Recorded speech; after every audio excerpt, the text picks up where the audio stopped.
Well, so, as you may have heard, you are listening to WRFL Lexington. Lexington being the second largest city in the state that was in the middle of what was once the Midwest. So you've learned something today. In any case, this is Radio Free Eskippakithiki. I am here today with Charles Julian Altendorf, our friend from the Libertarian Party. And pretty soon we will be joined by Robin Kunkel, who is a candidate for city commission in Winchester. And we tried to get some Republicans, couldn't.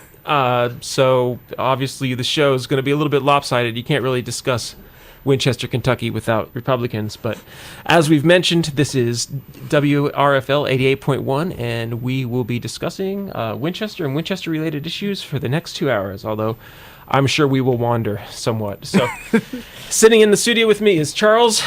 You're the chair for the 6th District, right? That is correct. Can you hear me? Am I good? All right. Yeah, I'm the chair for the 6th District. We serve the 6th Congressional District, although, you know, with this new gerrymandering, we might change our party structure a bit. It's pretty wild out there. I don't know. Have you seen the latest maps, Geoff? Yeah. They ran your district to Mexico. They're taking away my treasurer, so I'm not too pleased about that. Well, does the treasurer have to live in the same district as you? That's how our bylaws are written. Yes. Oh, well, that is a problem for you then. Yes, but we're talking about doing something different. But it was needless to say, I am not shocked they do crazy redistricting, you know. No, but this was pretty wild, even by wild standards. I mean, like, I thought the 2013 redistrict was absolutely ungodly awful. But this this is impressive. Well, a rumor on the street is that a certain guy from the 1st District has bought a house in Frankfurt, and suddenly now Frankfurt appears in the 1st District in this new map. So, and that is why we have the tipped cow district, as it is described. It's a charming district. Honestly, the congressional the congressional redistricting was by far the least bad. The state house stuff is crazy. In the congressional redistricting, they cut Bath County into half, and for some reason, they decided to run a district from where James Comer is supposed to live to where he actually lives. But other than that, it was more or less rational. You could look at it. You could recognize the shapes of the states. It's not really bad. When you get into the state house, like, they split Pulaski County into 5 districts, and one of the districts looks like Donald Trump. Oh, my. I haven't seen Pulaski County yet. That's exciting. Oh, my gosh. Yeah, what they have done is, in defiance of all bounds of geography, they tried to make a... they tried for a sort of Winston's elbow thing way in eastern Kentucky, where they didn't really, apparently have never really been to Bikeville, and don't realize that there's mountains. Oh, man. And so they just drew some lines where districts were and not where mountains and creeks were. And they ended up with a state house district that would take something like a full day to traverse, just because it goes straight through just the wildest terrain. Anyway, delightful times here in Kentucky. I'm enjoying the gerrymander. I feel that it's up to us to make them pay for it. And I mean, this is a nonpartisan show, so if you're a Republican, you should be ashamed of that and not do that anymore. I mean, and I'll point out that the last people that gerrymandered Kentucky really badly were extinct, are currently nearly completely extinct from political power. So, maybe... Gerrymandering, I did watch an Have you ever heard of Intelligence Squared debates? I don't think so. It's something that's run by John Van Dam, but they actually, what they do is they bring on a panel of 6 people, and 3 are supposed to be experts on either side of an issue, and they debate it. And it's always a really hot issue, too, typically. I don't know if they're still doing it. They did a few since Corona, but I don't know how many more they've been doing. But I would always tune into that. And they weren't even monthly. Sometimes they'd be every 2 months, because it's so hard to find the right experts to debate it. But they had one on there about gerrymandering, and there was some pretty compelling evidence presented that over time it it eventually just works against you because eventually you will get voted out anyway. Oh, so, well, like 2013. Well, it's worth mentioning that our opinions about gerrymandering are, supported by science and rationality and reason, but they do not necessarily represent the views of WRFL. So I'm going to play this real fast. Please do. The following program contains views, ideas, and opinions that have been produced by the host DJ and their guests and are not reflective of the views of WRFL or its underwriters. For questions, comments, or concerns, please email programming at wrfl.fm. See, I told you, and that guy agrees. So these are our ideas, and really, if you are what you eat, I'm just a lot of burritos, a lot of potato tacos, and a little bit of sushi, and that food has some pretty strong opinions about the Kentucky gerrymander. Like, just what the heck? Yeah, in my opinion, gerrymandering in general is like trying to draw a line around confetti when it's midair. It doesn't work it works for a couple things. And in Texas, I was in Texas for the Texas gerrymander, and they were much more adept at using the gerrymander to defend their power. Here in Kentucky, I don't know what's going to happen. I think that do you think they're going to pass legal muster?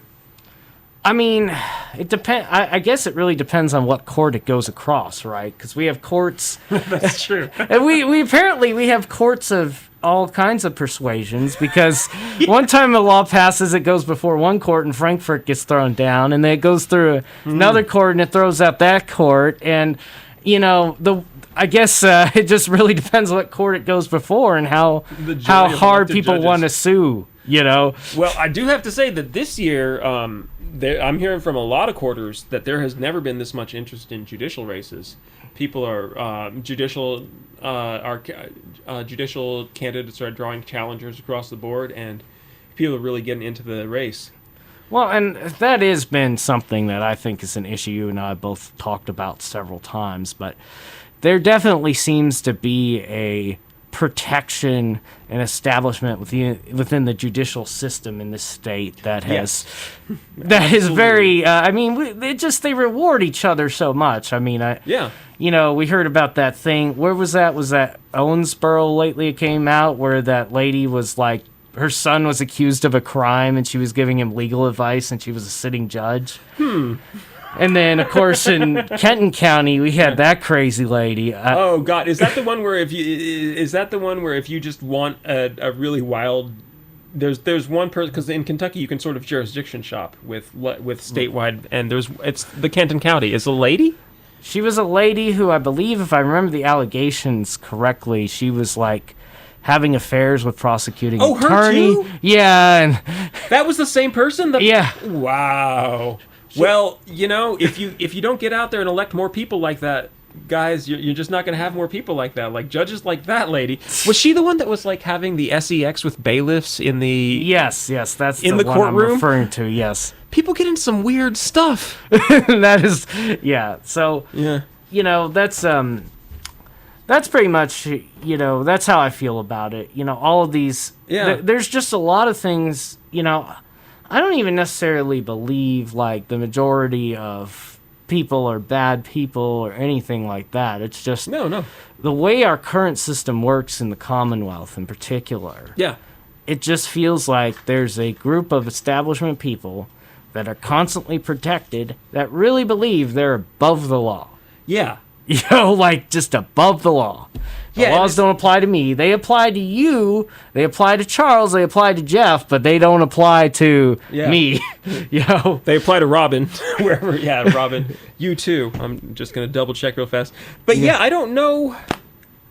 I wonder to what level these people are aware of what they're doing wrong. Hey. And would it matter? Would it matter if they knew or didn't know? Hello, Robin Kunkel, who is joining us in the studio. How's things? Good. Yeah. How are things here? Pretty good. We don't have to deal with Lexington traffic. We're inside. We're inside. I'm going through a time warp. I was in the studio 10 years ago, so... actually, more than 10 now. Let's see, 2010. That would have been 12 years ago. Don't do the math. It just makes you sad. I was in the studio when it was not in this building. Mm-hmm. That was my downfall today. In the year 2000. Yeah, I've been to this. I mean, not that it's an interesting story, but my first job was actually right outside that window. Like I was a camp counselor for a summer camp here at UK, and I would sit out on those little concrete risers outside the window and watch kids play around there. That was my job. Yeah. Yeah. What was the age range there? I was 1 year older than them, so they would have been 13 and I was 14. I actually thought I got the job because I thought I was signing up to go to the camp, and they thought I was signing up to get a job, so I accidentally ended up working. Yeah. Yeah. See, I had kind of the opposite experience where I felt like the lame kid in my grade because we all went back to like 4-H camp that we had all been going to since like 5th grade. And everybody had aged into the age where you could officially become a counselor. And I was like latched onto my childhood and was like, I want to be a camper one more year. And every single one of my friends became counselors. And so there was this weird dynamic where it's like they're all off being like teenagers and I was stuck away from them. I know what you mean. It is a weird dynamic. You're like, oh, I want to take these classes. I don't want to sit in the corner and make sure that other people take these classes. That's fun. Anyway, Charles, Robin, Charles. How's it going? Hi. How's life? I am the 6th District Chair for the Libertarian Party of Kentucky. Okay, cool. And we do serve your county. I in case you were aware, I don't know if you were aware. You know, they could change the lines tomorrow, but Yeah. I mean, they seem to just like, it's like taking puzzle pieces and throwing them up and seeing where they land. Yeah. That works for this yeah. year. I mean, I'm glad they're having fun, but it's pretty wild. At least they gave us an extra 3 weeks to get more candidates. That was fun. Yeah. I think we got a couple more. So I guess today we're on 88.1 WRFL. Our telephone number is 859-257 WRFL. Yeah, bring the microphone. Who's this? And it's got an arm, and you just pull that forward or Got it. Yeah, scream, yelling. I don't know. Everything works. So today we are discussing the place that many of you have heard of, but maybe have never seen. There's screws on the side, and if you tighten them. Yeah. You can see how long it's been since I've been in a radio station. Been a long time. Yeah, this was a tube amp last time I was here. So, as you young folks may or may not be aware, at the end of Winchester Road is a fabulous land called Winchester. See, you'd think people would understand why the roads are named what they are, but that led to my mom being lost for about 4 hours one night. I mean, she eventually, I think, just gave up and was like, screw it, I'm driving home. She had a hotel booked and everything. She never made it. I think she circled the entirety of Lexington, though. Oh, my. Very long night. Oh, that's sad. Oh, no. I mean, it's so simple. You get on Winchester Road and you stay on until it changes to Lexington Road, which lets you know you're in Winchester, right? That's so obvious. I mean, you couldn't have a Winchester Road in Winchester. I don't know about that. know. There's cities in Wisconsin where that's where I was born. Yeah. But every city in Wisconsin also has a Wisconsin Avenue because, every city is the Wisconsin. See, city. that's obnoxious. That makes some sense. I mean, Kentucky Avenue makes a Asking little people bit to more get sense. confused. See, that happens with Euclid. There's a Euclid everywhere. Right. So, Well, can pretend they live Euclid in was the multiple original cities. urban planner, supposedly. Is that what that's? Okay, I thought they were Euclidean really into, is actually a way of designing streets that's gridded. Now, Manhattan style of streets are actually not gridded; they're rectangular. Okay. What is the difference? Well, Not a lot, but So it's supposed to be square and it's supposed to be exactly the same size blocks. Of course, Lexington did not follow that model. No. But there you go. I took urban planning when I was here for a little bit. I'm a Lexington reminds me of geography graduate. pizza. Oh, okay. I'm a theater kid. There you Of go. all things, yeah. So cool. It's fortuitous that you invited me in, Geoff, because we actually are doing our Clark County Libertarian Convention tomorrow. Oh, really? So we will be at Woody's on the bypass at 7 p.m. if anyone is interested. What does that entail? What does that entail? We take all the people who are registered libertarians in Clark County who have paid dues to the state party, and then we elect our officers. I believe there's only 2, but I haven't checked the CRM, so I will go check it tonight. Yeah. When I went to Scott County last week to do ours, there were 3 people on the CRM that had paid money that I'd never heard of. So that was good. They never showed up, but Oh, well, yeah, still. but that was interesting. So we had 6 people that were dues paid in Scott County. So I'm actually surprised it's so few. I don't know. I guess it's the due oh, paying. the that dues really paying limits it. part. We have plenty of people who vote and register libertarian, but there's not as many people. I mean, not that it's particularly high. It's the $35 donation, but yeah. you don't That got is it, you another don't got level it. of commitment. It's like a commit. You know how they say there's a government layer cake? This is a commitment level layer cake. The first level is voting secretary or changing your registration with the Secretary of State. The second level is signing up online for the Libertarian Party of Kentucky. The third level is paying dues, and then the fourth level is becoming an officer like me. I'm at the fourth level of the Libertarian government. Fifth level, if I can convince you to run against Alvarado. Right. But yeah, so anyway, it's very fortuitous you invited me. We have two people out there. The guy's probably going to be chair again. His name is Chris Hall, and he's a great guy. And so Cool. All right, so that's Winchester. There's a lot more third-party registered voters in Winchester than I would have imagined. Yeah, well, It's actually pretty substantial. everybody's peeved. I mean, are you? Are you a good Democrat? I'm a bad Democrat. I'm a bad Democrat. I'm a terrible Democrat. I was a bad Democrat. I actually campaigned for Stephen Bashir in 2007. Oh, okay. He really messed up with the pensions. That was bad. I don't know. I don't feel like I guess I think we all feel politically homeless at this point. Like I don't think anybody feels like anybody. I guess maybe do you? I feel relatively homed, although we do have our internal fight in the LP is sort of about messaging. There's what always happens is we end up trying to we get too bogged down in trying to compare ourselves to the old parties rather than just running on our new issues. You know, that's inevitably what all of our fights end up boiling down to in the leadership. As far as like what the party used to look like, and right. So, for example, like there's some people in the party who want to very much look like we're I don't know how to describe it, like a better alternative to. I would even go as far as say the Democratic Party or something, but we're open. I'm open to alternatives. But we're not that. We're just not that. We have our views. We have the things we've agreed on in the platform, and we do the best when we actually stick to the platform, typically, rather than getting bogged down and saying, like, for instance, when Gary Johnson ran, Bill Weld was his running mate, and Bill Weld loved to just go out there and trash Donald Trump, which was fine. Most of us don't like Donald Trump anyway, but that really wasn't, like, the point of being in the LP. The reason why everyone liked Gary Johnson was he espoused our principles, but looked like somebody you would introduce your grandma to, as my one friend would say. that's always the best. Someone told me that one time when I first, years ago, was like, I could run for council, and they were like, that's great, you're so normal looking. Thank you. They'll find out, I guess. We'll find out. But so that's the thing. That's really the issue. So for me, I feel at home, but that's because I helped contribute to this leadership in the direction that we're in this state in particular. So I will say, though, I said it to one of my coworkers. We were actually riding back from what we were doing today, and I said he was asking. We were talking about politics because it always ends up coming up wherever I am, just because of who I am. And You just have this bubble around you. I exude that I am the libertarian chair. I exude it. But we were having a little talk. I said, my thing with why I left both parties really was even back in 2008, I just thought they were both kind of out of new ideas, or they're just the same regurgitated stuff over and over again. And we don't really, and it really got worse in 2016, and it's not really getting much better.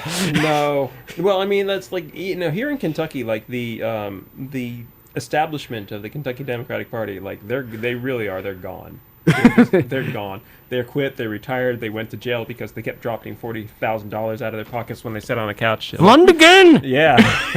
That guy. I would like to meet that guy. I've never met him. I would like him to come over to my house. he probably has some stories.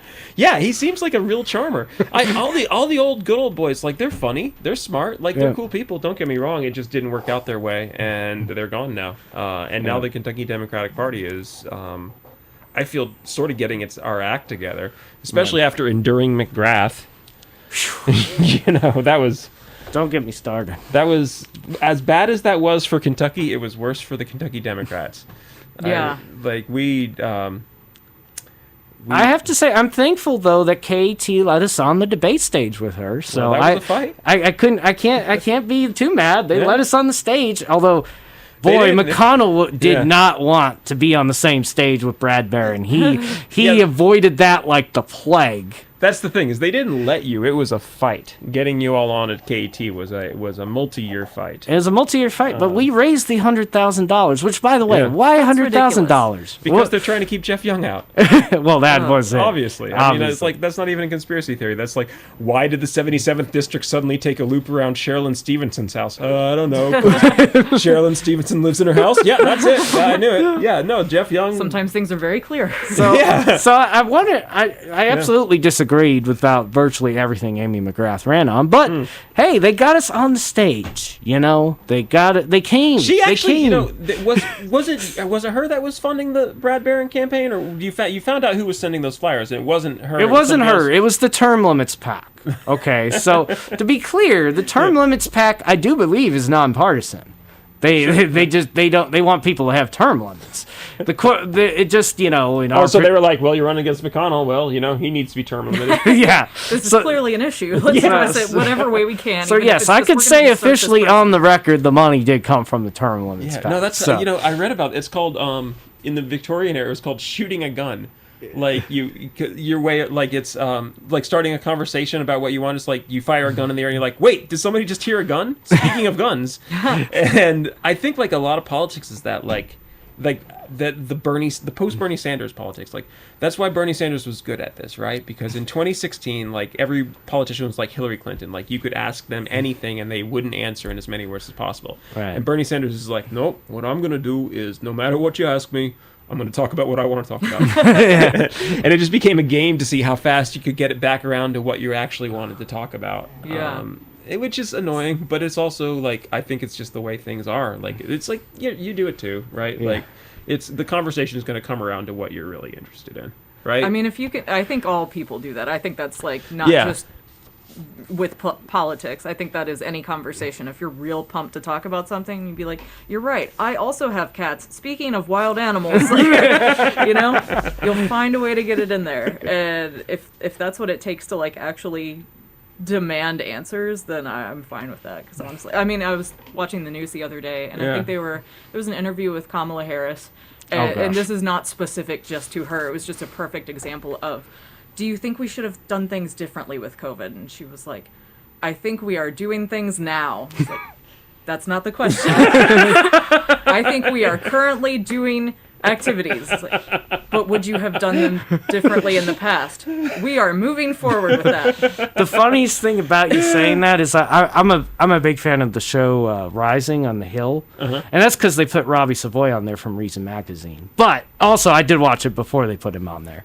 Reason Magazine's like our I don't know. Your Jacobin it's our Village Voice. No, anyway, they put him on there, but they it's so funny. They brought that up, and they sit on there. That's the best Kamala Harris has sounded in 2 years. They roasted her. You're not wrong. I want. But that's that same issue of like a lack of creativity. I think that's both major. Well, she has a new communications person, I guess, that the people from the former people from Rising that now have their own show called Breaking Points, Crystal Ball and Sagar. I guess they know this person, and I'm just kind of like, well, I mean, that strategy has worked. I don't know if it's going to work for you, but that's a textbook.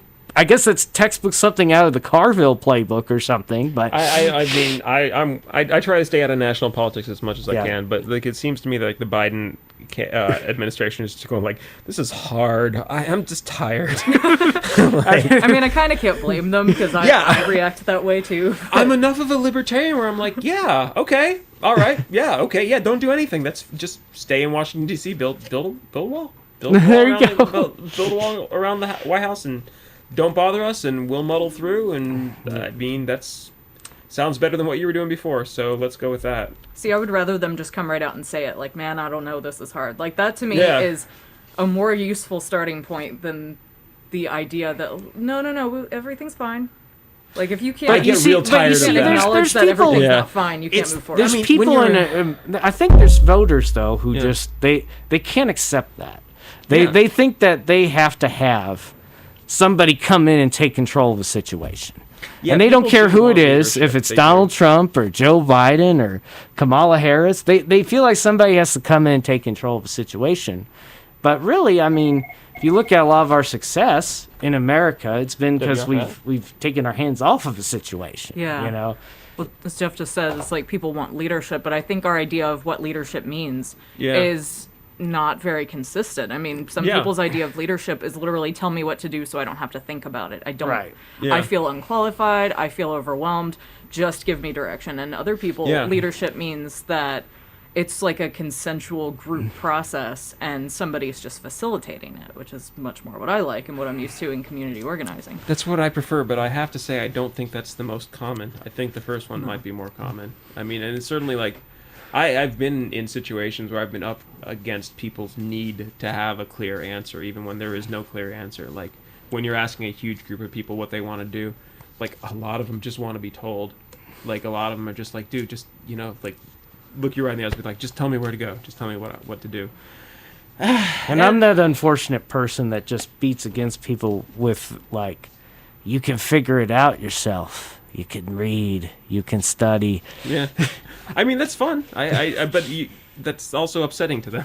Like, Oh, it's very Like, upsetting. I'm still yeah. upset. Well, that's why I like that. Like, you can figure it out with help. You know, we can all figure it out. It's well, what happens is admittedly hard. when you have somebody who's demanding to be told what to do and you won't tell them what to do, then what they're going to do is find somebody who will tell them what to do. Yeah. And that happens very quickly. Like, you can sit there and watch it happen. They will go, oh, okay, not you, well, then you. And then you're like, oh, wait, because they No, always come pick the back. worst person. Yeah, can we get a do-over? Like, and, I mean, people are busy. They Right. have their own stuff to do. There's no reason why they should be forced to understand every complexity of, like, what are we, gerrymandering or Kamala. Well, we were edging on it, like, the endless propaganda about how good the economy is bothers me more than anything. That is my least favorite thing about Biden, right? Like, I hate all this crap from Psaki about how everything's doing great, when it clearly isn't. But you know what? That is her job. That's her job. That's Yeah. 100% her job. Yeah. But the problem I have with that sort of thing is I've always said, you know, Yeah. I don't really care who funds these people because people are going to fund people. It's as old as politics. But we need the NASCAR logos, man. We need the jumpsuit. We need to know. You know? It's the inequity in the funding. Yeah. Like, because if you I look just wanna if you know- look these people up on Open Secrets, you don't get shocked by any of these votes.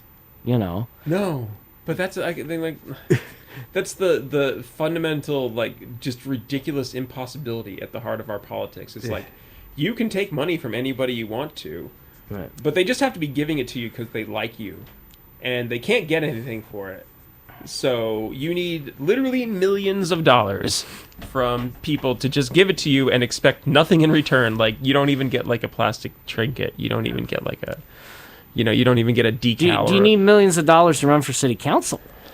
I hope not. I won't have it. I'm not intending to, so let's hope no. I'm intending to run a relatively inexpensive campaign because I think it ought to be possible. Now, whether or not it is a different thing. Although the last several elections locally in Winchester, I looked up at least what was filed, whether it was the I'm raising $3,000 or less category or more than $3,000, and every single person has raised officially $3,000 or less. Whether or not that's actually You'd be true, surprised I how cannot low verify. some of the stuff is. You know, I Yeah. file for KREF because Yeah. I'm a district chair, so I file for KREF semi-annually. You'd be surprised. The barrier is kind of low in places. Right. Well, especially, inflation changed a lot, but yeah, Yeah. KREF doesn't mess around. Like, they're on you. If you make more than $3,000, there's probably somebody out there that skates the system a little bit, but they're crazy. Like, they ride motorcycles in the rain. Like, that's nonsense. You Be give clear, them every dime. the you other make. two parties are worse at filing with KREF than us. Well, they're harder on you. I mean, they are appreciably harder on the libertarians than anybody else. By the way, and I know this is national, what is this about the Voting Rights Act getting rid of third parties? I've heard that, but I don't know anything about it. I don't know what they're saying in there, man. They got Yeah. all this stuff muddled in with this voting rights and not voting rights thing, I'm a fundamentally bad person because I believe in ranked choice voting or I'm mixed with you 100% proportional on that voting one, or And that makes you bad in their eyes or in general? 'Cause Does that make I you want to bad know if I'm. that makes also me a bad rabble person. rouser probably. Well. But I see, to me this is just this whole debate is just a sideshow to what the real issue is here, right? Which is that we need to have an easier way for more people to get on the ballot. Now for me, that looks like ranked choice voting or even perhaps doing what Estonia does with online voting. But, we're never going to have that conversation. So instead, we're going to sit around here and Republicans are going to claim that we need to limit this from voting because there's supposed fraud, even though we don't really know how much fraud there actually There's is. zero. And then we got the Democrats on the other side saying, well, saying really bad things like, oh, well, no minorities carry IDs, which is also insane to say publicly. So it's just kind of like, it's almost just fatiguing. whoever said that, I wish they hadn't. That's Yeah. not good. Are you a Let's make voter? You like broad voter statements. IDs? I don't know. I don't. It's such a non. It's not even like a thing I care about really that hardly because obviously I do think some people have more trouble getting IDs than other people, but if the remedy is like forcing people to have a state ID card to go anywhere, then obviously that's kind of counterintuitive. Yeah, I don't like that much either. How do you feel about voter ID? If it was something that we already use, like if you were required to have a state ID regardless, I don't see any issue with needing to bring it with you, but having to make somebody go through the process of both like paying for and getting to the place to get an ID just feels like extra steps to keep rather specific populations, at least. Well, actually, it's the old and the poor that it hit. I mean, like people, because God bless the Democrats, but they have to express everything through like, oh, but this minority gets hurt. But it's like it's the poor and the old. It's not an ethnic thing. Like if you are poor, you have problems getting ID. If you are old, you probably don't have the right ID.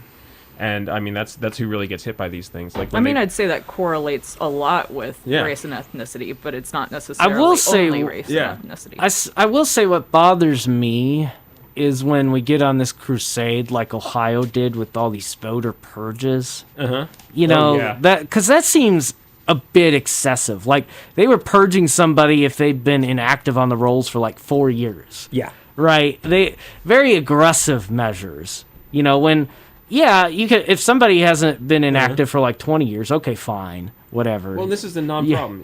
Even like Michael Adams, our Secretary of State, was forced to come right out and admit it's like this is not an issue. Right. Yeah. They found, God bless them, but the Republicans have found something to get upset about that nobody will ever get hurt by. They can complain about voter security until the cows come home. It won't affect anything because elections can obviously be stolen, but they're not stolen by such blunt methods.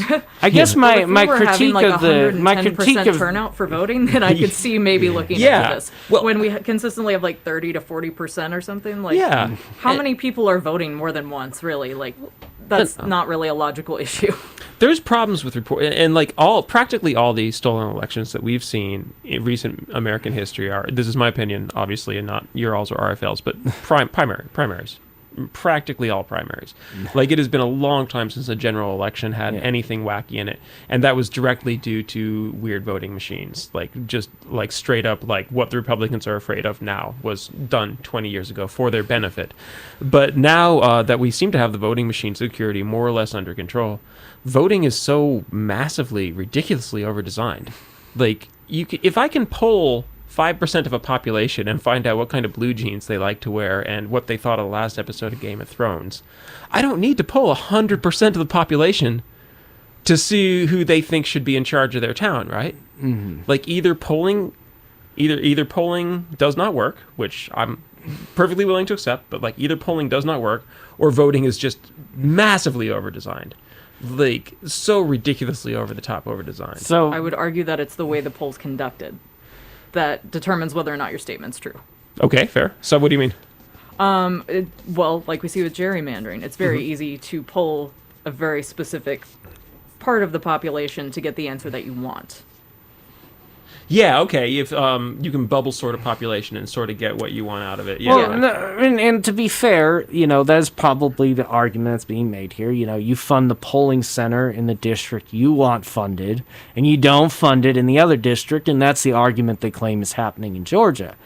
Which I'm okay with making that argument, but what I'm not okay with is acting like they've never done it or acting like it's purely about race. And I don't know. It's another one of these things where they focused on an issue, kind of like you were saying with what the Republicans do, that it's such a small issue compared to all the other issues going on. Oh, it's non-existent. It's not there.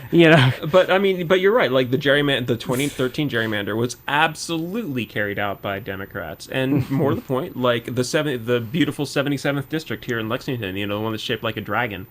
The reason it's shaped like that is specifically because minority members of the House that lived in those districts wanted I think it's called a majority minority district. Right, yeah. And so they created this weird district that has it's like a butterfly. Yeah. It crosses it's all those it's everything north of Transy.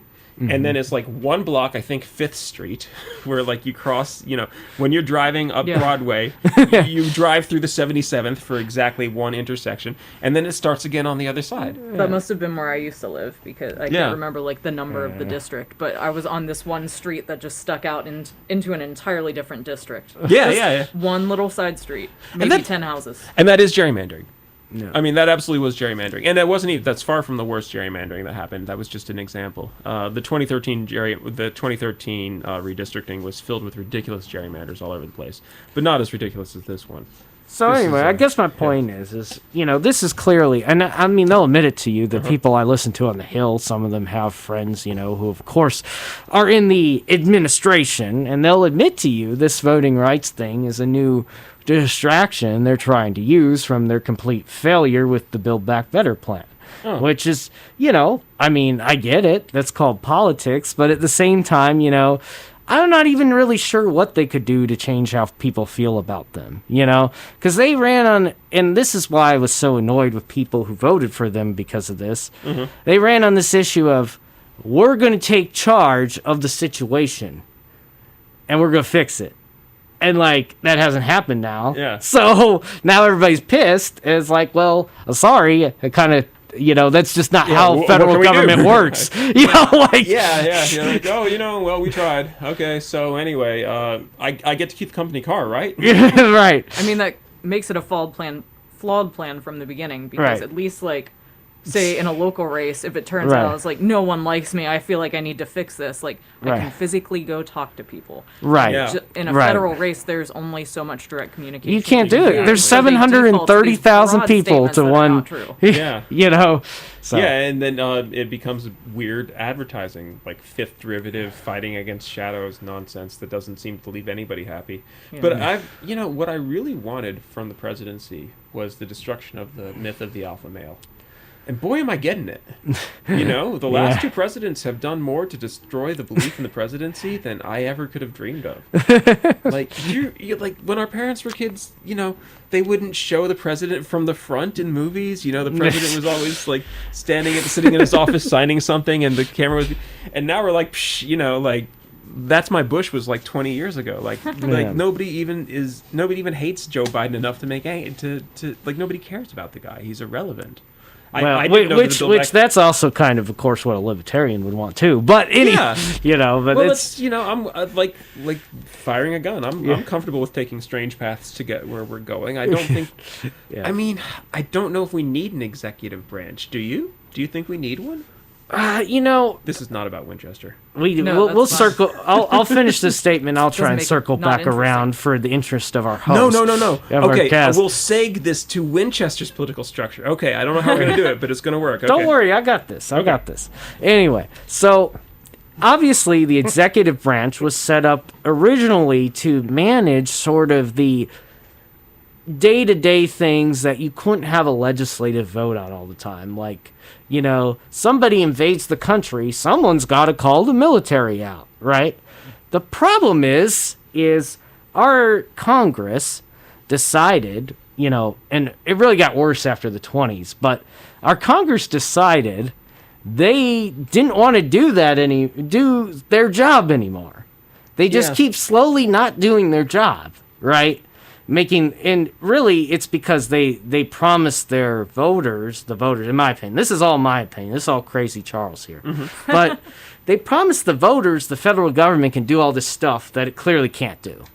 And so what they do is they end up promising all this stuff, and then people start saying, well, hey, you didn't do this stuff. So then what they say is, oh, well, we really actually can't do that, but the president can. And that's how we've ended up in this complete mess now, is that people have some huge myth about what a president can and can't do. It's sort of religious, isn't it? Yeah. Like our politicians are the priest class of America. Like their job is to, like, they take the money, but they won't do anything for it. But you still got to give them the money. Right. But you can go talk to the Pope about it. Yeah, exactly. I can promise you anything. I probably won't do any of it. But if I do some of it, wouldn't that be awesome? Right. And by the way, if you can always just go talk to the Pope if you need to. I mean, he'll help you out. He's got powers. He lives in Italy. Yeah. So yeah. But anyway, so to bring this full circle, though, even with all that nonsense going on, I still believe everyone's best abilities in politics to make change come back down to the local level. They always do, fundamentally. Yeah. And that's why it's shameful that so many people don't even pay attention on the local level. They don't. Yep. I mean, I agree 100%. I think that they don't is not an accident, though. As you were saying earlier, people are exhausted. You know, the number of hours people have to work to make hardly anything. I mean, that's all intentional. It keeps them uninvolved. And I think if people really had the motivation, the confidence to be involved, they could make a lot of progress. So now to bring it fully circular, I would like to know, so you're running for city council. What do you see is the biggest issue that you're trying to... Maybe this puts you too on the spot, but... City commission. Are we moving to that part? I was going to say... All right. I found Geoff and like 3 other people I can talk to in Winchester about this, so I'm always thrilled when someone asks. I'm like, yay, friends that care. Yeah. I see a lack of transparency as a major issue. When I was I first moved there and was really trying to just get a feel for what was going on, what people cared about, what they talked about, and what the local government was doing.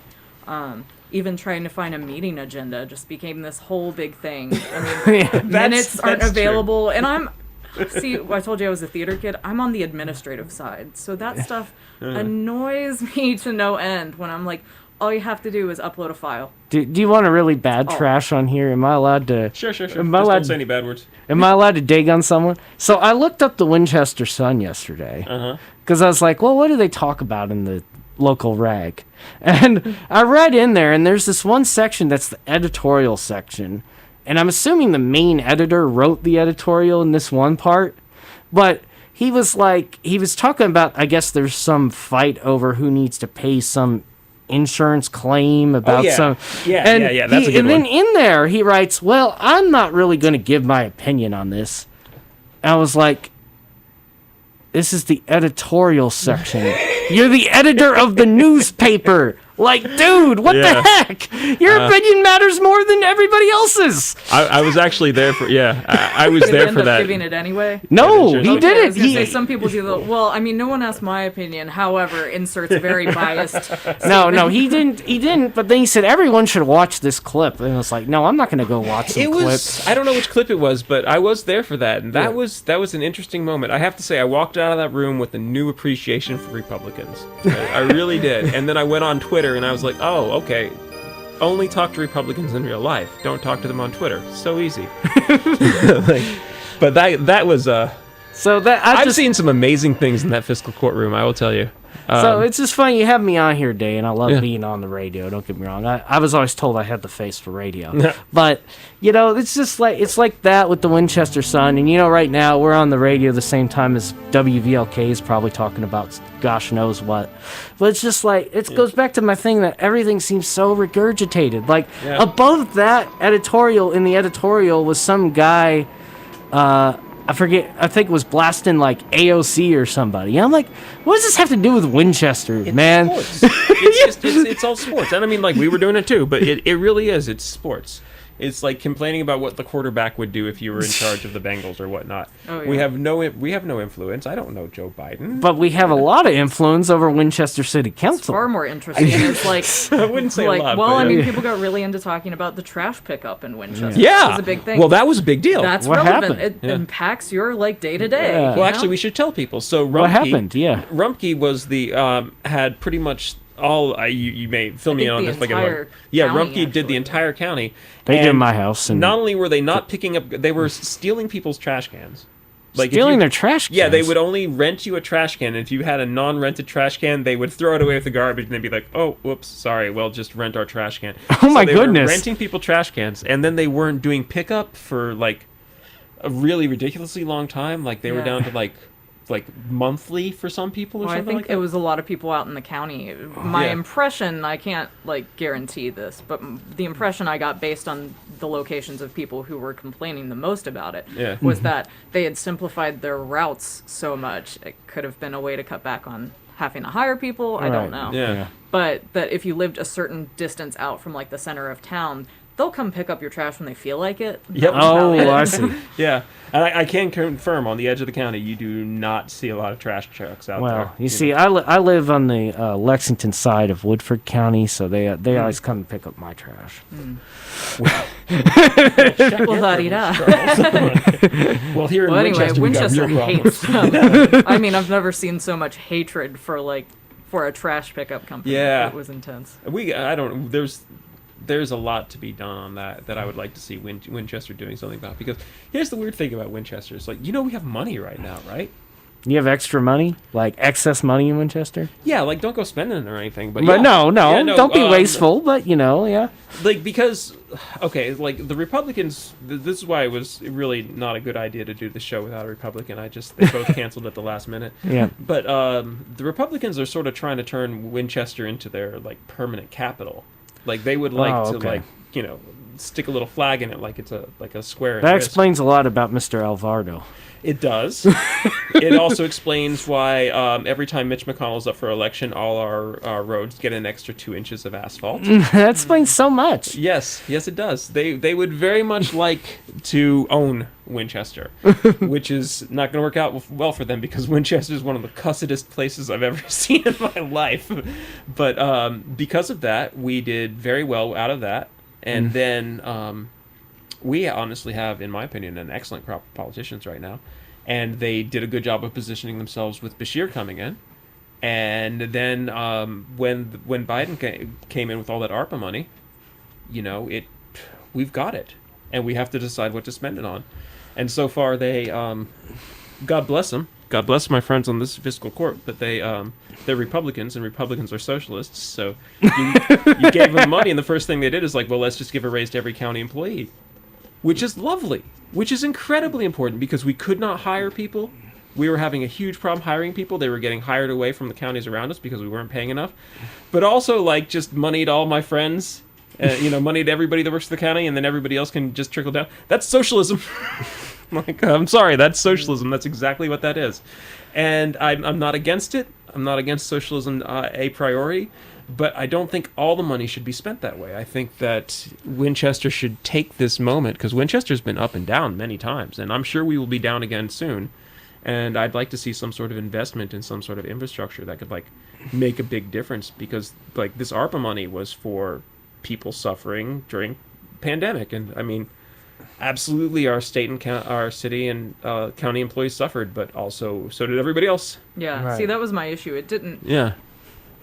My impression of it was that it didn't feel related. It felt like we have money. Let's give it to people we know we like, rather than an intentional like spending where there was significant damage due to the pandemic. You probably don't it want to just get felt the like cynical unthought. libertarian started on that. No, go for it. No, How about by it? all means. I mean, that's just I what's believe going to that how we happen, spend though. money is very important. That's and it what's going to reflects our happen, values. though. I mean, that is traditionally what happens every time somebody Yes. gets money. I mean, we're talking about Jacksonian era politics at this point.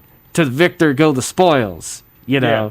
But I don't know what the proper investment would be for a community. Obviously, I took 2 urban planning classes and studied geography. Yeah. And I still don't know what the proper investment is for a community. Yeah, I've been thinking about, okay, well, we sort of hit on there, like, waste disposal is a huge problem in Right. Clark County. It's not getting any better. At this moment, the highest point in the county is the landfill. Oh my! If it's not there yet, it's real close. The highest point in the county is that little hill right That's there. not great. And I mean, we are We all need like getting. countywide composting. I don't know. Well, That's you know- a lot of trash. We're also looking for ways to make money. We should get to the jail and what they're doing with the jail in a minute here. Yeah. But Yeah. like, About to Oh, get boy. to that. they've got that new composting center, which is for dead animal composting. And I think they should solve the problems with that and open it up to other counties. I don't see any reason why we can't make money that way. But yeah, we need to like really seriously look at Winchester's waste disposal. I think that we're all getting slaughtered on utility bills. Definitely. There's got to be something that can be done about that. But it's got to be phrased as like in some way related to the pandemic. Yeah. You know? Well, I'm well, pretty cynical. I mean, there are things that you can use the ARPA funds for that are not explicitly related to the pandemic. Well, you there's could- very specific what? categories. Infrastructure development does actually count in certain categories. Can Really? we pull all of them in the state and build a big nuclear plant? No. Wait, please continue. Very good. I'm trying to think of the three categories. I think broadband expansion is one of them that you Okay. can use that doesn't have to be in any way related. Just that, like, Oh, yeah, we yeah, you're realize there's a right. lack of, Yeah. of these like very Yeah. specific services, so you can use it for things related to pandemic and also these like smattering of things. Well, that's a really good idea. I mean, I sort of don't want free broadband for everybody, but I understand that it's just the future, and Why that's the is way that? Because my kids spend too much time on the computer. Okay, well, It sounds like personal. No, internet's but a yeah. tool. All tools you can either No. use to build something or smack your hand. You know. That's Oh, true, and I mean, like everybody's using it, everybody's paying for it, and anything that takes the pressure off of our town would be great. And also, I mean, I do have to say that like the libertarian love for nuclear power drives me crazy. So we can talk about that, but So, I mean, I don't know how brief it'll be, but I do briefly have to ask, like, what the thrill of it is, because I have some friends who otherwise, like, I'm on the same page with on a lot of energy-related issues, and then we suddenly have that thing very, you know. Well, I very could opposite I understand the traditional skepticism of nuclear power is, of course, the accidents, and you do have to keep a pretty high maintenance of science on nuclear power, but it is such an efficient way to make power.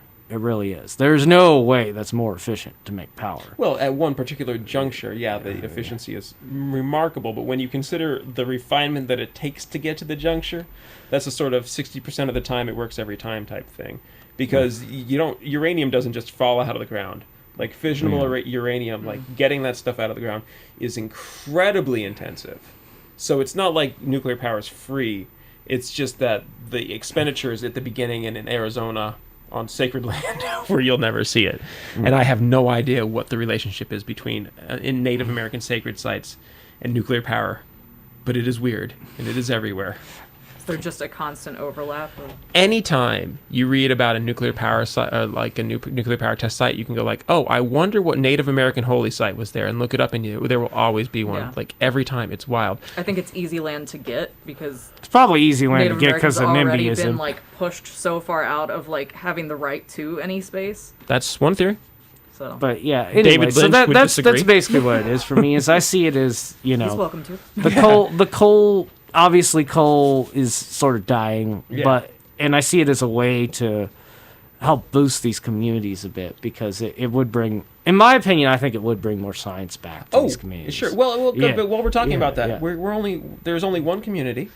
Yeah. Only one community matters. It is Winchester. Right, and I think that if Winchester I thought could you be were a gonna community get that into has some, like, it. it is all of us. Oh no, I was going to agree. The hippie dippy side of me was going to be like, you're right. But yeah, no, that's no, it's exactly Winchester. it. I mean, That's you how I feel drive about you drive by borders. Winchester, right, and it has all the semblance a little bit of an old energy town. You see the smokestacks when you drive by on the interstate, and what is that big plant right where the juncture of the parkway is? Is that like a cement plant or something? Oh, is that Alltech? Allstate? I forget. Yeah, Yeah. they make I want to say petroleum distillates. Yeah. And there's It was a big algae Catalent. place.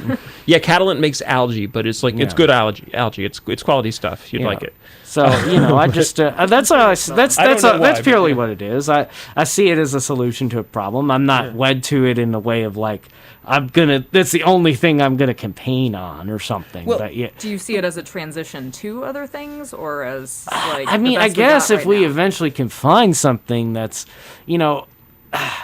solar works a bit, but it's still, we're still trying to make it better. Yeah, we just had that big thing in Winchester over that, the Yeah. industrial solar thing, which was interesting. That was a very interesting. And what I That's don't interesting. like about what happens with solar and other renewables is what they did in Martin County. Did you read that article about Martin County? No, what I happened? think so. Okay, so all right, so my favorite outlet in this state, probably. I don't know who my favorite outlet is, but the Kentucky Center for Investigative Reporting is an amazing outlet. They are awesome. They only put out like one article a month, but they just like leave no stone unturned. They just like hammer it home. Yeah. Well, anyway, they did one, I want to say like 7 or 8 months ago, about all this economic investment money that was put into Eastern Kentucky and all these abandoned industrial parks there from this investment money.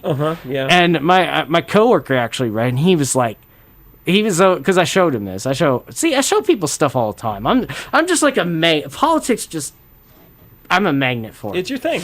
But anyway, It's so good that you have a thing. so he looked it up. He's sitting over there by me, just like dying in his chair, like about all his wasted money and crazy nonsense that happened out there. Well, the place they featured in the front picture of it was Martin County. And this $10 million they invested in an industrial park there that never happened. And so I was like, okay, that's sad, but that's classic Martin County. Yeah. Well, anyway, sure enough, I see somebody. I'm in this Facebook group called the Greater Cincinnati Politics Oh Group. yeah, I like that. Because I still haven't found a Kentucky equivalent. Yeah, I would go Didn't know join. That exists, but I'm from Northern Kentucky, so everybody. Oh, I went to it's a good group. We I get went to on there Boone all County the High time. School in Northern Oh, okay, Kentucky. Campbell County, yeah. Okay, so they, so I love this group because I got to hand it to the moderators. They're pretty even, which I'm impressed. I don't know how they maintain that. Yeah, during the Breonna Taylor thing, it got pretty intense on that group, and they Yeah. always managed to just stay out of the way. You're right. Yeah. I never thought about that. It's pretty Yeah, cool. but anyway, so I saw somebody post in there, some, I guess they're an establishment Dem. I know that the Hamilton County Democratic chair gets in there all the time, but one of them posted in there. jerk Dusty. Anyway, Anyway, so he posts in there, look at all this great money that they're investing in Martin County, Kentucky for this new solar farm. And I was like, oh no. So sure enough, I read down into this article, and it's presented by whoever the TV station is out in Huntington. And I read down in there, and in there, sure enough, one of my other people, my Madison County person, read into it and found out that because they said, oh look, there's going to be, I think it was 100 jobs. I don't think it was 300. I think it was 100 jobs. Like 100 jobs coming to Martin County. And then he read down in there, it said it was 100 temporary jobs and Yeah, to only build 3 it. permanent jobs. yeah, we ran into That that was in gonna be Winchester the very issue, recently. yeah. It's like 300 jobs for 6 months, and then Yeah. 3 jobs.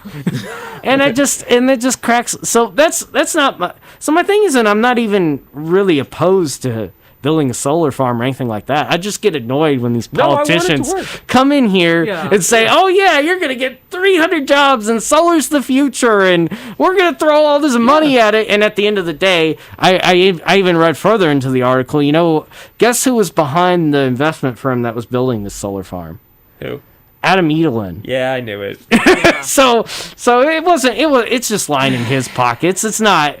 I have the same issues where it's like, I'm on the steering committee of the Kentucky Student Environmental Coalition. If that Okay, gives you yeah. any indication of my views on like renewable energies, Right. Yeah. And even so, like when it came down to like making public comment on the solar plan, I was like, man, I never thought I'd speak against solar. Like Exactly. hypothetically, solar plant coming to your town. I'm like, Yeah. cool. Sounds vaguely pleasant. Like, Right, yeah, But then sure. I looked at the the specifics of it, I was like, this is horrible. Wow, these people think we're idiots. They They do. really They thought wanted- we were dumb. Well, and the point I made was that like they're doing exactly what the coal companies do. They're going to come extract labor and resources out of our land, send all the money and the use of that elsewhere, and then just leave our land kind of screwed up. And this is terrible. Before we get there, I do have to say one thing. I just looked it up. The gross domestic product of Martin County is $250,000 a year.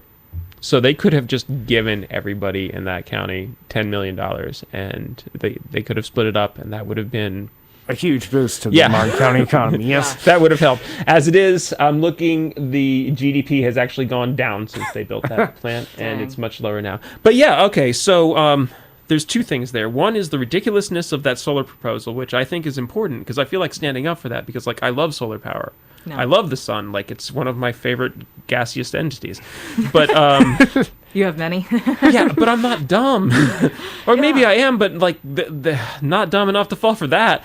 Like, well, I mean, this was becoming either unintentionally or intentionally an opportunity to just like pit people against one another, and I was encouraged to see how many people showed up to like say something about it. That was great. That was a huge turnout. I mean, was a fun night. Hundreds and hundreds. But my understanding was Alvarado backed the one in Winchester, right? Alvarado, we're not okay. We never really figured out exactly who was going to profit from that, except for that one guy. Well, the I shouldn't angry chairman, the one who just couldn't understand. I bet you he was getting something out of it. Oh yeah. Well, I guess I shouldn't say. I didn't mean financially. I meant like he was. No, somebody pushed that. He was out there publicly saying that he was for. Well, and that's why it even went as far as it did, is because somebody was pushing it, not publicly. Somebody was pushing it through, hoping no one would notice, is what it seemed like.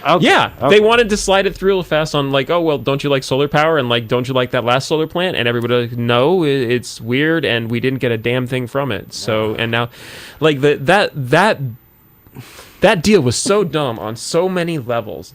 The two things that really stick with me, just the little minor things that stick with me, is like they have this town meeting because people are furious. Nobody's going to let this go. They have to have a town meeting. They thought so little of the town meeting that it was the first meeting that anybody was allowed to go to after the pandemic, and they didn't even bring refreshments. There wasn't even coffee. They were trying to keep you away. Yeah, well, they were just thinking nobody would show up. Yeah, I think they thought it was going to be like a 30-minute meeting, turned into about a 3.5-hour meeting. Yeah, at one point... A lot of people had a lot of opinions. Yeah, you know you're at a Kentucky political meeting when somebody starts singing. Oh, gosh. Oh, my. Every single one. Did they roll out the barrel behind it? Even the Lexington City Commission meetings, there's frequently singing. It's a thing around here. It's fantastic. I like it. I like that guy a lot. The one who really got me was the one who was like, the one who was obviously very torn about his actions in his youth. He's like, I participated in mountaintop removal all through Muhlenberg County. I'm telling you, do not do this. I liked him a lot. But the thing that really stuck me with that was like, not only did they never do an environmental impact assessment at all, they just never did it. Wow, that's shocking. Yeah.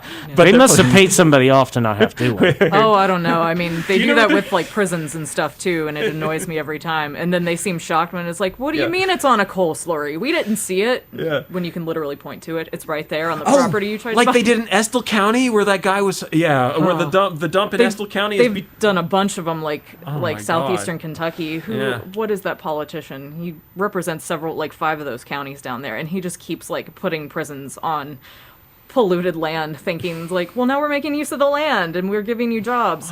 You're going to be in polluted conditions because we didn't do anything to restore the land, but jobs. Okay, now I'm angry. What is his name? I can't believe it's not Rogers, is it?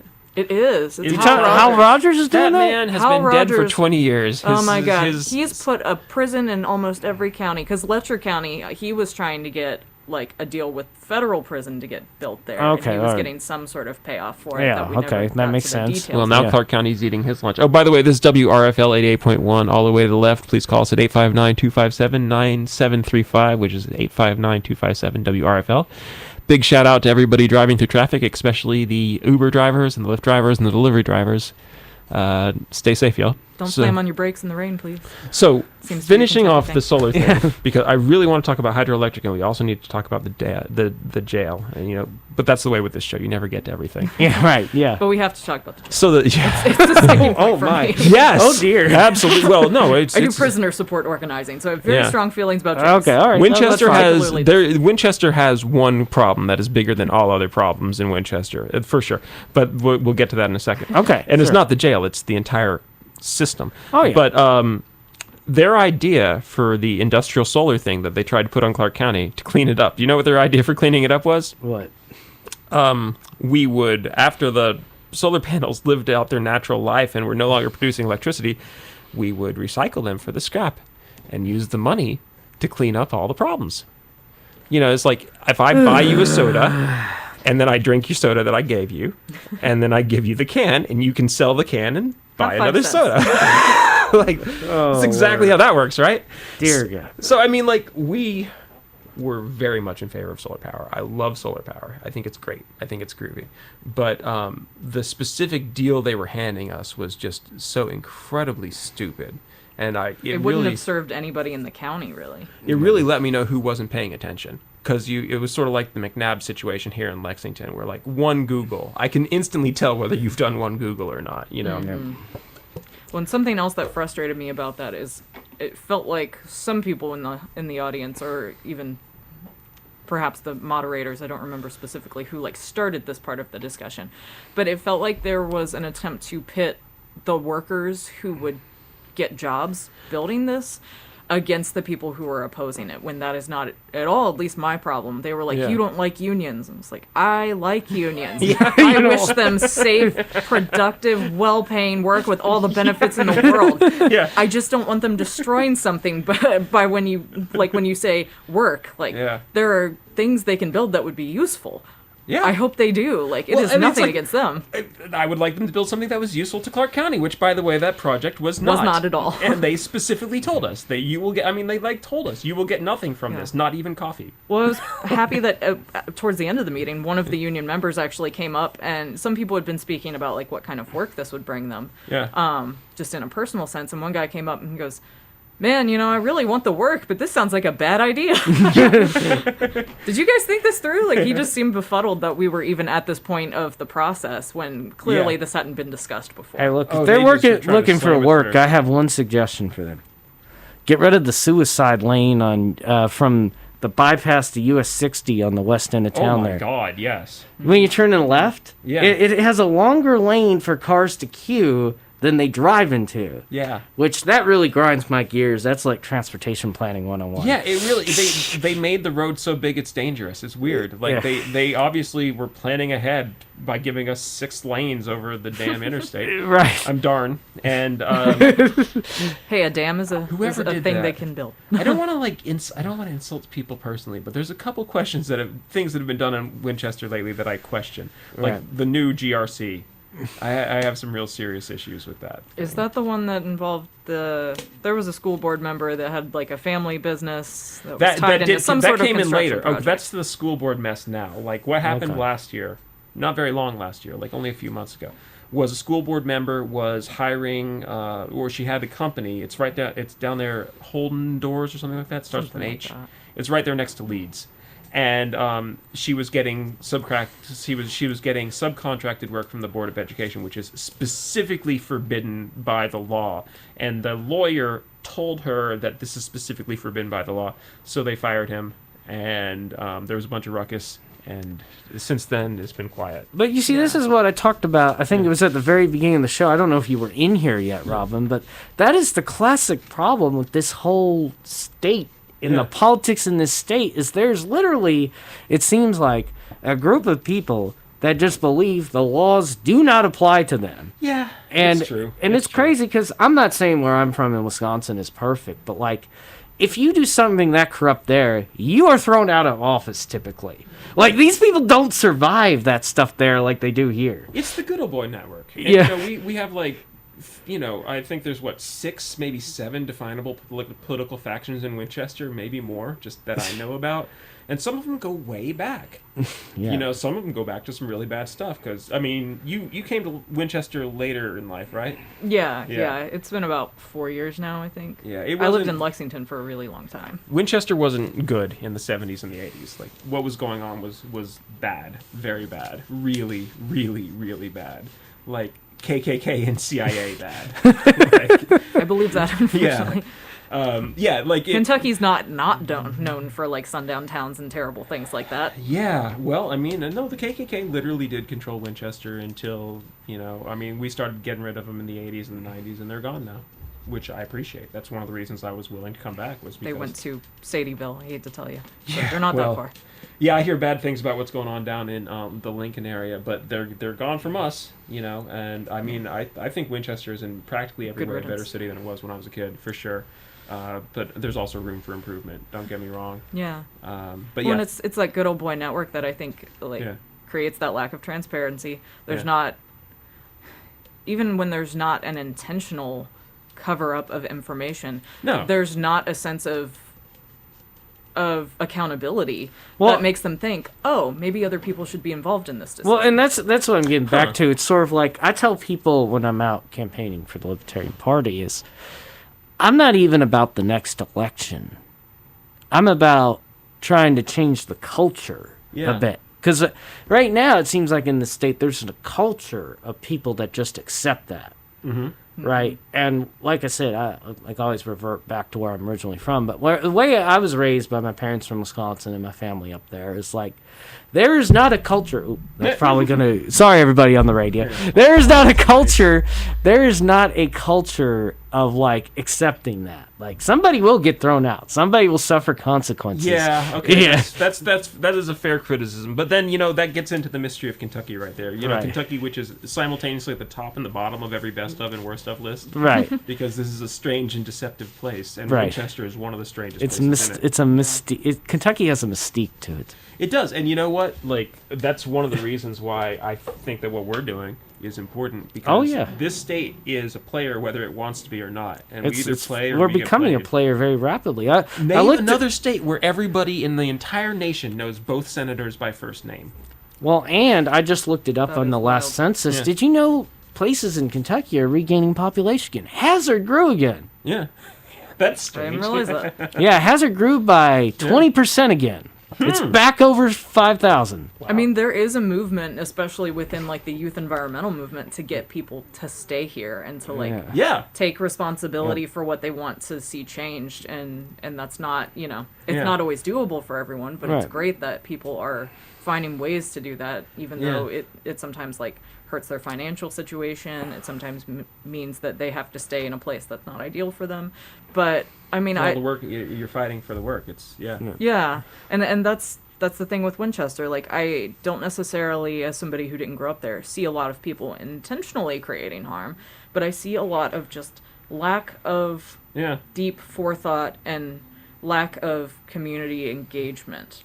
And I think it's very easy for that to happen. I mean, we all tend to default to what we naturally do, and power can corrupt anyone, including me. If I'm elected, I want to be held accountable. I think everybody in any position of power should be held accountable and should welcome being held accountable. Well, yeah, because the Good Old Boys Network, and girls, in fairness, and there's a fair number of good old girls in our town, too. Yeah. They use that to protect themselves and also to escape consequences. It works both ways, and I mean, it gets ridiculous. The example I keep coming back to is like, if you want to know when fiscal court is going to meet next, the best way to find out is to go to the 2nd District Fiscal Court fiscal magistrate's Facebook page, because he's the one that posts the agenda. Nobody else does it. Right. And this is the I mean, the city website is just... Oh, my God. The city website tells you what? It's like 2nd Wednesday and 3rd Thursday or something, like 4th Thursday or something like that. That's all they tell you. And this guy... I want meeting minutes. I want those. Good Lord. Well, they for don't what exist. They're worth. I want them for, like, even... like a year ago. They're not up. Yeah, even really? You can't find minutes for hardly anything, at least not consistently. Michelle should really be on that. Like, we elect her. She's a Democrat. She should be doing that, like, for real. But oh, snap. It frustrates me that there's just a lack of consistent practices, one, and then intentional, like, transparency for the second part.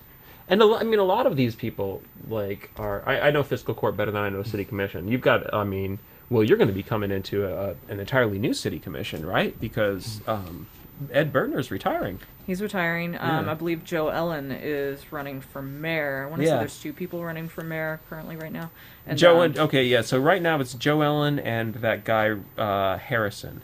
Okay. And I would go ahead and just assume Joe Allen's going to win that one unless somebody else appears. I would assume so. And then somebody just retired recently from the commission. I believe he has a temporary replacement. Ramey, yeah. He just up and left in the middle of his term, oddly. Yeah. I guess he really wanted to move to Mount Sterling. I don't know.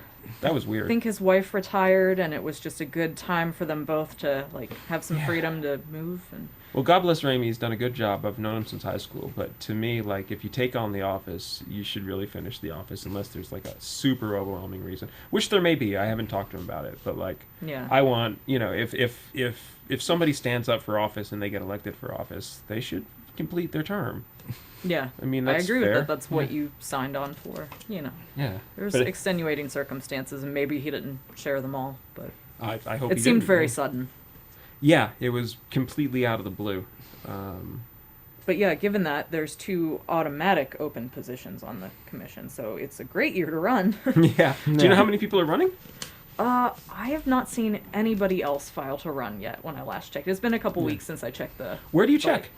It's the State Board of Elections, I believe. Yeah. That's where you got to go. Okay, because you can't get it through. I've looked on the Winchester's website. Yeah, no, I want to say I saw it on the State Board of Elections. Sounds like this Winchester website's not very reliable. It isn't. It isn't. It needs an overhaul. It's probably, I don't want to put that solely on Michelle, because this is probably the website they've had since the internet was invented and became accessible to them. It's an Angel Fire page. I know somebody, though, that, I think he went to get a marriage license in the county, and they just, drug out a typewriter from under the desk. And that's the level of technology that we use in Winchester. Yeah. That's And what we're my getting the marriage voting license machines. looks like.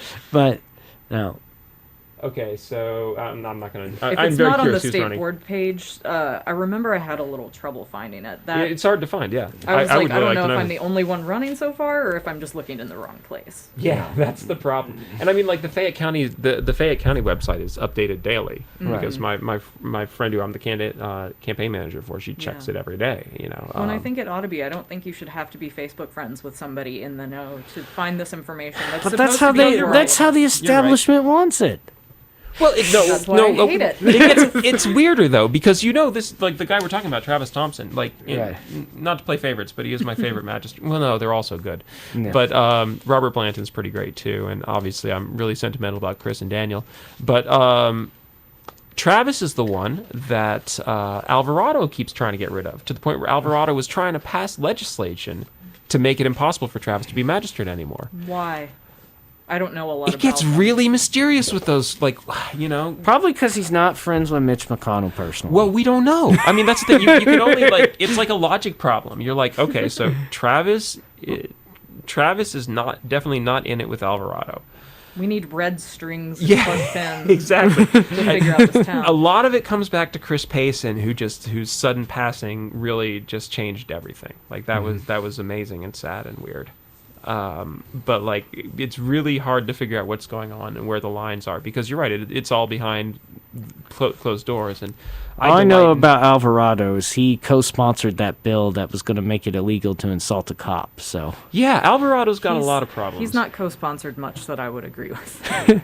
Did you read about the bill about insulting a cop? I did. Yeah. Yes, I actually stood on this campus in front of William T. Young when it was out with a microphone, speaking out, telling the students about it. Yeah. Because that was something that actually gets the libertarian chair to come out from hiding. Also, Alvarado is famous in Winchester because he was a pediatrician when a lot of us went to school, and a lot of people are very upset about things that happened in the 80s and the 90s. And also, he's sort of famous for... now he is the doctor of record for a lot of nursing homes that he doesn't do a good job of taking care of. I believe the nursing home that had 90% of Clark County's COVID fatalities was one of his. But I shouldn't, I should find out for sure before I just spread rumors about the man. But but it is entirely accurate to say that people have long-standing issues with him. Oh, God, yes. Well, I mean, a lot of people do. It's a small town. That's why Ed Bertner, I think you could honestly call Ed Bertner, without exaggeration, quite possibly the best mayor Winchester's ever had. Because he's managed to like thread the needle of these wild little disagreements that go back. And in my opinion, he's done a great job. He seemed like a good meeting facilitator. I appreciated that I feel like he wanted to make sure folks were heard. Yeah. Yeah, he really he's not from Winchester. I forget where he's from. Maybe that's why he's such a good mayor. He's still in that seat right now. Yeah. I mean, he's getting less active. I think he's having some health issues, is what's making him step back. But he's been mayor for 16 years. It's been a long time. He holds the record. Like no mayor's ever held on longer. And he's very attentive to who's present, because the first time I came to a meeting, he just like watched me to see why I was there. It was like I was a new specimen he had. That's what I like about these politicians. They're so sensitive. Just like somebody's in the room. Oh my God, somebody's in the room. What do they want? Why what are they you up to? Why are they up to? And I came one time to make comment on something. Another time I was just there to listen. A lot of times I just stream online because of COVID cases and things like that, and based on who I need to be exposed to. But I am very attentive. I at least watch and email them my thoughts on things. And the time I came to not speak, it just baffled him. He had to come check on me and to be like, I need to know what you're doing here. If anybody who's listening, if you ever want to make a politician nervous, all you do is just show up for a meeting and don't say anything. It drives them that works. crazy. That works. When I was taking notes too, he looked so uncomfortable. It's like, I'm really not here to attack you. I'm just interested, and that apparently was enough to be unsettling. It totally is. It's the kind of people that politicians, a certain type of person is attracted to politics. Yeah. And they both love and hate us, I think. Yeah. They're confused by us. They don't know what we want. Are they inside the zoo looking out or outside the zoo looking in? They're not sure. I mean, and the best thing to do is, honestly, if you stay quiet, they never know what you can do. It's only when you try to do something that they figure out how powerless you are. So you can play that for quite a while. If anybody's listening, that's one of my better tricks. Oh, I don't think I'm powerless. I think it really comes down to picking your battles, and I think that's where a lot of I don't know if I want to use the word insurgent. Why not? Bush isn't president anymore. Go for it. It's frowned upon in those circles, but go ahead.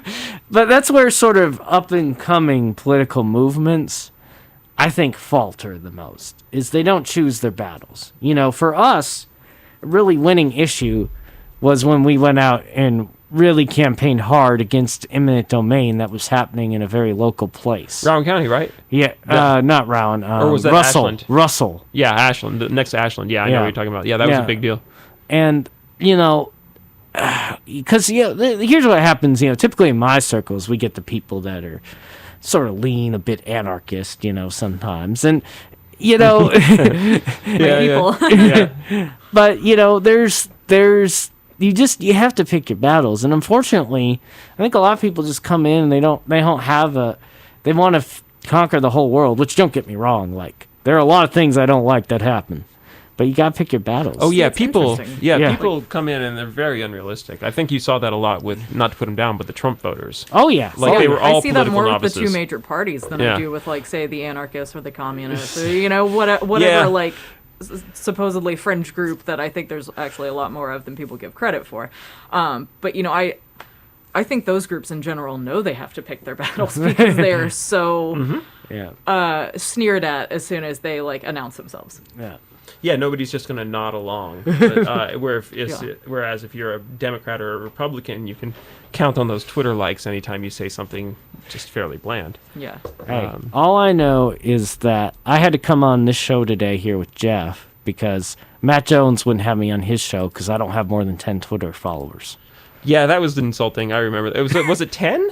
Yeah. It was because I only had 10. Not even though, our district page has more likes than the Republicans and Democrats in Fayette County. But, Well, this idea of basing someone's, political validity off of their social media presence is very strange to me because some people just don't use social media. Yeah, well, exactly. I don't. Well, I personally, I don't get on Twitter very often. I only do it because I only do it every once in a while to troll other people because I just hate the platform. Because for me, when I make an argument, a political argument, mine's always a long-form argument. It's never a 400-character argument. And yeah, I have that problem too. Speaks only in threads. And actually, it really kind of made me, when it first came out, because, My friends call me a 30-year-old boomer. But when it first came out, I didn't like the platform. I think I was in high school. And I was like, this is such a joke. Like, all this is going to do is create a bunch of people getting on there one-upping each other, and there won't be any real discourse or anything like that. And sure enough, here we are. Yeah. And it made me, and the reason why I'd gotten on there to comment on that was Matt Jones was directly misrepresenting one of our issues. And I said, look, man, I am the chair in Lexington. I went to the University of Kentucky. I'm a donor to the University of Kentucky. I will debate you on this topic anytime, any place, anywhere. And then he's like, Twitter followers, murmur. Yeah, he chickened out. Absolutely. That's all that was. I cannot find out who's running for office in Clark County. And there's nobody running. And maybe you automatically win, Robin. Yeah. All right. I mean, that's fine with me because I'm so much more interested in the position itself than the campaigning. The campaigning is really not the part I was looking forward to. The only thing I do look forward in that is that I intend to use campaigning as a way to become even further qualified. Does your commissionership That's one of the have best parts about boundaries? campaigning, Is it actually. like a district area, or is it just the whole city? They're all at large. Yeah, you're at large. So you're just gonna roll around To our weird Winchester, city. roll down your window. Hey, what's going on? I'm running for city commissioner. Well, I have experience just going door to door and asking Yeah. people things, and that's honestly my plan. Is not to so much like have this big speech about what I'm about, but just to Yeah. go ask people what they care about and have an honest to God conversation with them, because I don't think that happens a lot. And I think that's what's important, is not just me going in with like some preset agenda of these are the only things I'll focus on, or I have set solutions already in place you get no input on. Like, I obviously have my feelings and my biases. Anyone that tells you they don't is lying. Yeah. But none of these would be my decisions to make it by myself. And I don't want to ever fall into that, which is why I then have my anarchist friends. And I mean, really, I lean towards anarchism as well. It's just that most people don't understand what that word means, and so I don't use it a lot. Yeah. I lean towards autonomy, but not at the expense of hurting other people, basically, is how I feel about politics and life. So if that clarifies it for anyone, then that's does. helpful. The right to throw a punch ends where my nose begins, or something like that. Yeah. well, that Provided you are not also throwing a punch at my nose. well, you know who you're talking to right now saying that. Anyway, Well, here's the thing. Like, when is, people tell me libertarians they're are right about a lot of libertarians- stuff, and I steal your talking points all the time. You know that. oh yeah, well, Libertarians confuse me though, because I have a hard time finding consistent viewpoints in the way that, like, I can kind of gather where the Democratic and Republican Party stand on very specific things. All the libertarians I've met, there's been a big variety of viewpoints on everything, which is interesting to me. well, I think the that's biggest fair. part of the other issue is that we have a lot of people who call themselves libertarian who aren't registered with the big L, right? And for instance, Rand Paul. For instance, Does anyone claim him? and for instance, like I Not think allowed some to say. people for a while were calling themselves Trump libertarians, right? That was That was very strange. That's a dog cat right there. But that's it- not Words but- that don't make sense. but so I think the problem is that and it's just because I think our idea is not about a party. It's about more of a principle than a party to begin with. We're about freedom for people, and like you said, more autonomy for people, that people don't automatically think, oh, hey, there's actually a party. We could go read what their platform says, and then we know what they stand for. That's right? fair. And There's a lot of assumptions. Yeah. And that's what I do. Half the time when I get into a debate with somebody who starts off as being hostile, though most people don't end being hostile because everyone loves me, clearly. But You're a charmer. that's the 90% of the time I just say, well, just go read the platform. I voted for this platform. I helped write this platform, right? If you really want to know what we, the LPKY, think, the platform's right there. Or what I'll National look at thinks. the platform and follow up with you on my thoughts. Yeah, but You've asked for it. Your two weaknesses, as far as I can tell, are nuclear power and abortion. I think that I never get tired of reminding libertarians that you all are obviously in favor of a women's right to choose. Obviously, and the fact that you all try to do this corrupt bargain where you agree to never ever discuss it because you really like those pro-choice, those pro-life votes. It's never going to work. And Yeah, I don't see a whole lot of value to courting the middle, to be honest, just in general. no, well, there's a lot of pro-life libertarians. There's a lot. I would say the majority of our local party in Kentucky are pro-life Probably, libertarians. That doesn't shock me, but because it's Kentucky, But it's for- very Well, common Kentucky here. is It's not like- obligated to make sense.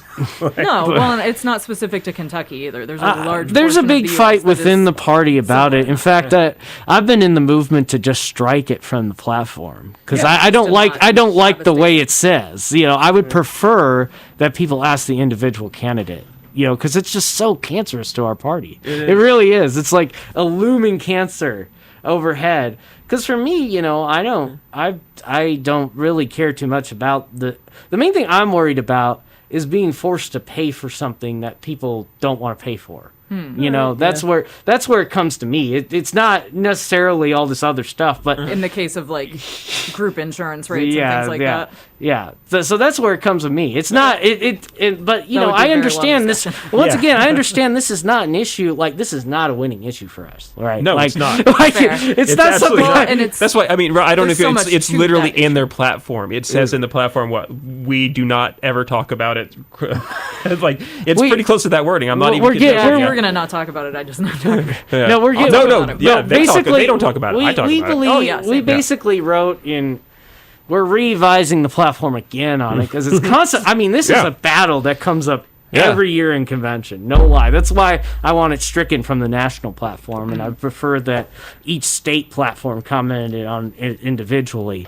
But we basically wrote in there, right? Like, we do not want it government sponsored, is how we worded it, and that So like Medicaid wouldn't cover Right. it, but a private company could if they Right. If you wanted to get together with your private company and covered it, we wouldn't care. But we don't want government sponsored. And But you don't exactly speak for your whole constituency. I don't there, do exactly you? speak for my whole constituency. There No, are some you don't. people who, but I think fundamentally though we would all agree that that's the proper wording, Yeah. right? And so it's just Okay, fair. it's fatiguing, right? It's like I come in here, I'm coming in here, and we're doing great work, right? Trying to fight for people's property rights and eminent domain, so somebody doesn't seize a convalescence home. Yeah. and then somebody, that was shocking. and then we turn around and I mean, it's like this weird litmus test with people. And you're spending all this time and energy on a thing that it I seems you're don't never care. gonna Hey, come to a conclusion on. But anyway. speaking of individual rights, we have 29 minutes left. We have to get to Winchester. Well, not just the jail. The entire system in Winchester is the problem. It's not just the jail. The Right. jail is the drain. Honestly, of all of them, I think the jail is probably the most conscientious. I don't know. You Of may just what? of the different groups that keep Winchester in jail. I think that Winchester's single biggest problem is and has been going back for at least 150 years, probably longer, is that Winchester massively over-incarcerates. Oh yeah, Massively, not even slightly. Like I would agree. we're Our one of the jail most is always overfilled. we're one of the most incarcerating counties in one of the most incarcerating states in one of the most I think the most incarcerating nation in the world, right? We are the most incarcerated. Like if nation you per capita. honestly wanted to find the worst That being place in said, America, I do think they for probably this. incarcerate people more in authoritarian regimes. We just don't have record of it. I mean, could be. I mean, That's authoritarian possible. regimes do keep pretty good records, as we know from our own authoritarian regimes. But If you look at the comparisons, both like just in general, based like But per comparing us country against or per other capita, Western countries, we, absolutely. I mean, we win at that every Yeah, time, yeah. per country or per capita. We If lock up everyone. I think the statistic was if Kentucky was its own country, we would have the third highest population of women in prison in the world, like just by ourselves. Because Kentucky justice, air quotes, is in modern era remarkably colorblind and egalitarian. I have to say, when I got thrown in the Winchester jail, I saw prisoners and jailers of every color, every creed. I was fully impressed that I was in a non-racist jail cell with 6 other people, none of whom deserved to be there. I challenge the idea that a jail can be non-racist, given the history of jailing employees. Well, okay, and their that's ties the together. Well, I see that's, what you're saying. No, though. and also the history of Winchester, in which also goes back. Like Winchester does have a very specific history. Winchester's history did, in fact, change America's history quite a few times, just not recently. But Winchester had a terrible problem with. I mean, that puts it so lightly, but like slavery was huge in Winchester because Winchester. The reason why hemp was big in Kentucky is because specifically Clark County has large areas of arable land. They have long hills, like it's a 700-foot fall, I think, from the top of the embankment to the Kentucky River. That's all water power. There were water wheels on top of water wheels on top of water wheels, and they had slaves. They had slave labor, and that's why so much of the world's rope was made right there in Winchester. And when you drive around Winchester and you see all those big old brick houses that other counties don't have, that's because Winchester got very rich off of this stuff, for sure. And as I said, I remember, like, you always have to say, like, I can't perceive everything that's going on. I'm not sure of what's really truly going on. However, I was in Winchester in the 80s, and I am in Winchester now. I don't know whether it's not racist anymore, but I can tell you for sure it's way less racist than it used to be. Way, way, way, way, way less racist than it used to be. That's good to hear. Oh, yes. My issue is more that, like, I don't know that jail can be non-racist. Well, not that ours is particularly failing, but just that the idea of it can be separated from racism. Well, to qualify my agreement of that, I would say that jails and our jail system is entirely based on turning people into profit, quite literally, and it's done to poor people. And if poor people, and this state, which used to be incredibly racist, and probably still is pretty darn racist, had a real problem with keeping people of color poor. And the jail is going to exacerbate that problem over and over and over again. Never ends. But I do also have to say that when I was in jail, I carefully kept demographic notes on everybody I saw, and it exactly fit the demographic of the jailers, too. Yeah. I mean, it's as a liberal, being falsely incarcerated by jailers of a rainbow of colors and genders was it's like strange experience. Yeah, I was like, well, this is nice. I'd like to go home now and blog about it. I don't really feel like I belong in jail. It's not a good fit for me. But anyway, I mean, we still like make that money off of people, obviously. Like in we do. Prisons and things like that, there are large practically like plants to produce things, or we loan out prisoners like they did with the Maysville candle factory. Yeah, Mayville, not Maysville. Mayville? Oh, Mayville. my bad. Be careful. Be careful. I had a friend who is lives in Maysville, Maysville. right? Yeah, Maysville is on the other side. In the northeast part of the state, and everyone was asking him if he was okay after this tornado happened. Okay, got it. I misread that. It's Mayfield. Mayfield is down that way. Okay, so Mayfield that way, Maysville this way. Yeah. No. It doesn't matter, but it doesn't matter if you live there. But it's good to know. Yeah, but like during the snow, I'll even take that one step farther. The Kentucky Center for Investigative Reporting, again, a great outlet. Please read it. Okay. They did I do write them emails from time to time. So anyway, but they did a report about during the coronavirus, they canceled in-person visitations to several jails. Yes. Yeah. And the really horrible part was they contracted out the phone calls, so people were paying like $3 a minute to speak to anyone on the outside. It was shocking. And then there was another article they released in Shelby County, that person's scum. I wrote that the person in charge of this jail there must be scum. I wrote that on the page. They literally said, "Oh, we can't do virtual hearings because we can't run a fiber cable into the jail." So these people missed all these visits. That was Shelby County. Yeah, people's cases got backed up like by a year or so. I think, and by the way, I have to mention this because this just happened. Blanton and Namas have now filed this is according to Joe Sonka. This is brand new. House Bill 313 to target bail fund charities like the Louisville Bail Project. They're going to try to make the Bail Project illegal. Oh, that's not gonna fly. Only national ones? I don't. I'm we'll curious fight. They went on a big speech about how they were giving speeches about people who were bailed out and then committed violent crimes.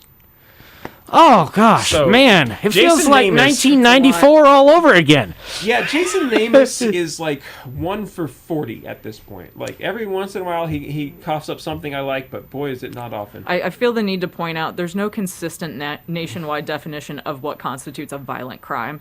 Really? And that makes it very frustrating to find any consistency in who's being locked up and for how long. I mean, like, there's some consistency across the state, but even so, at local levels, like jails, like a local justice system can kind of have some flexibility with that. Mm-hmm. Hey, all I know is you didn't commit a violent crime if you donated money to Matt Bevin.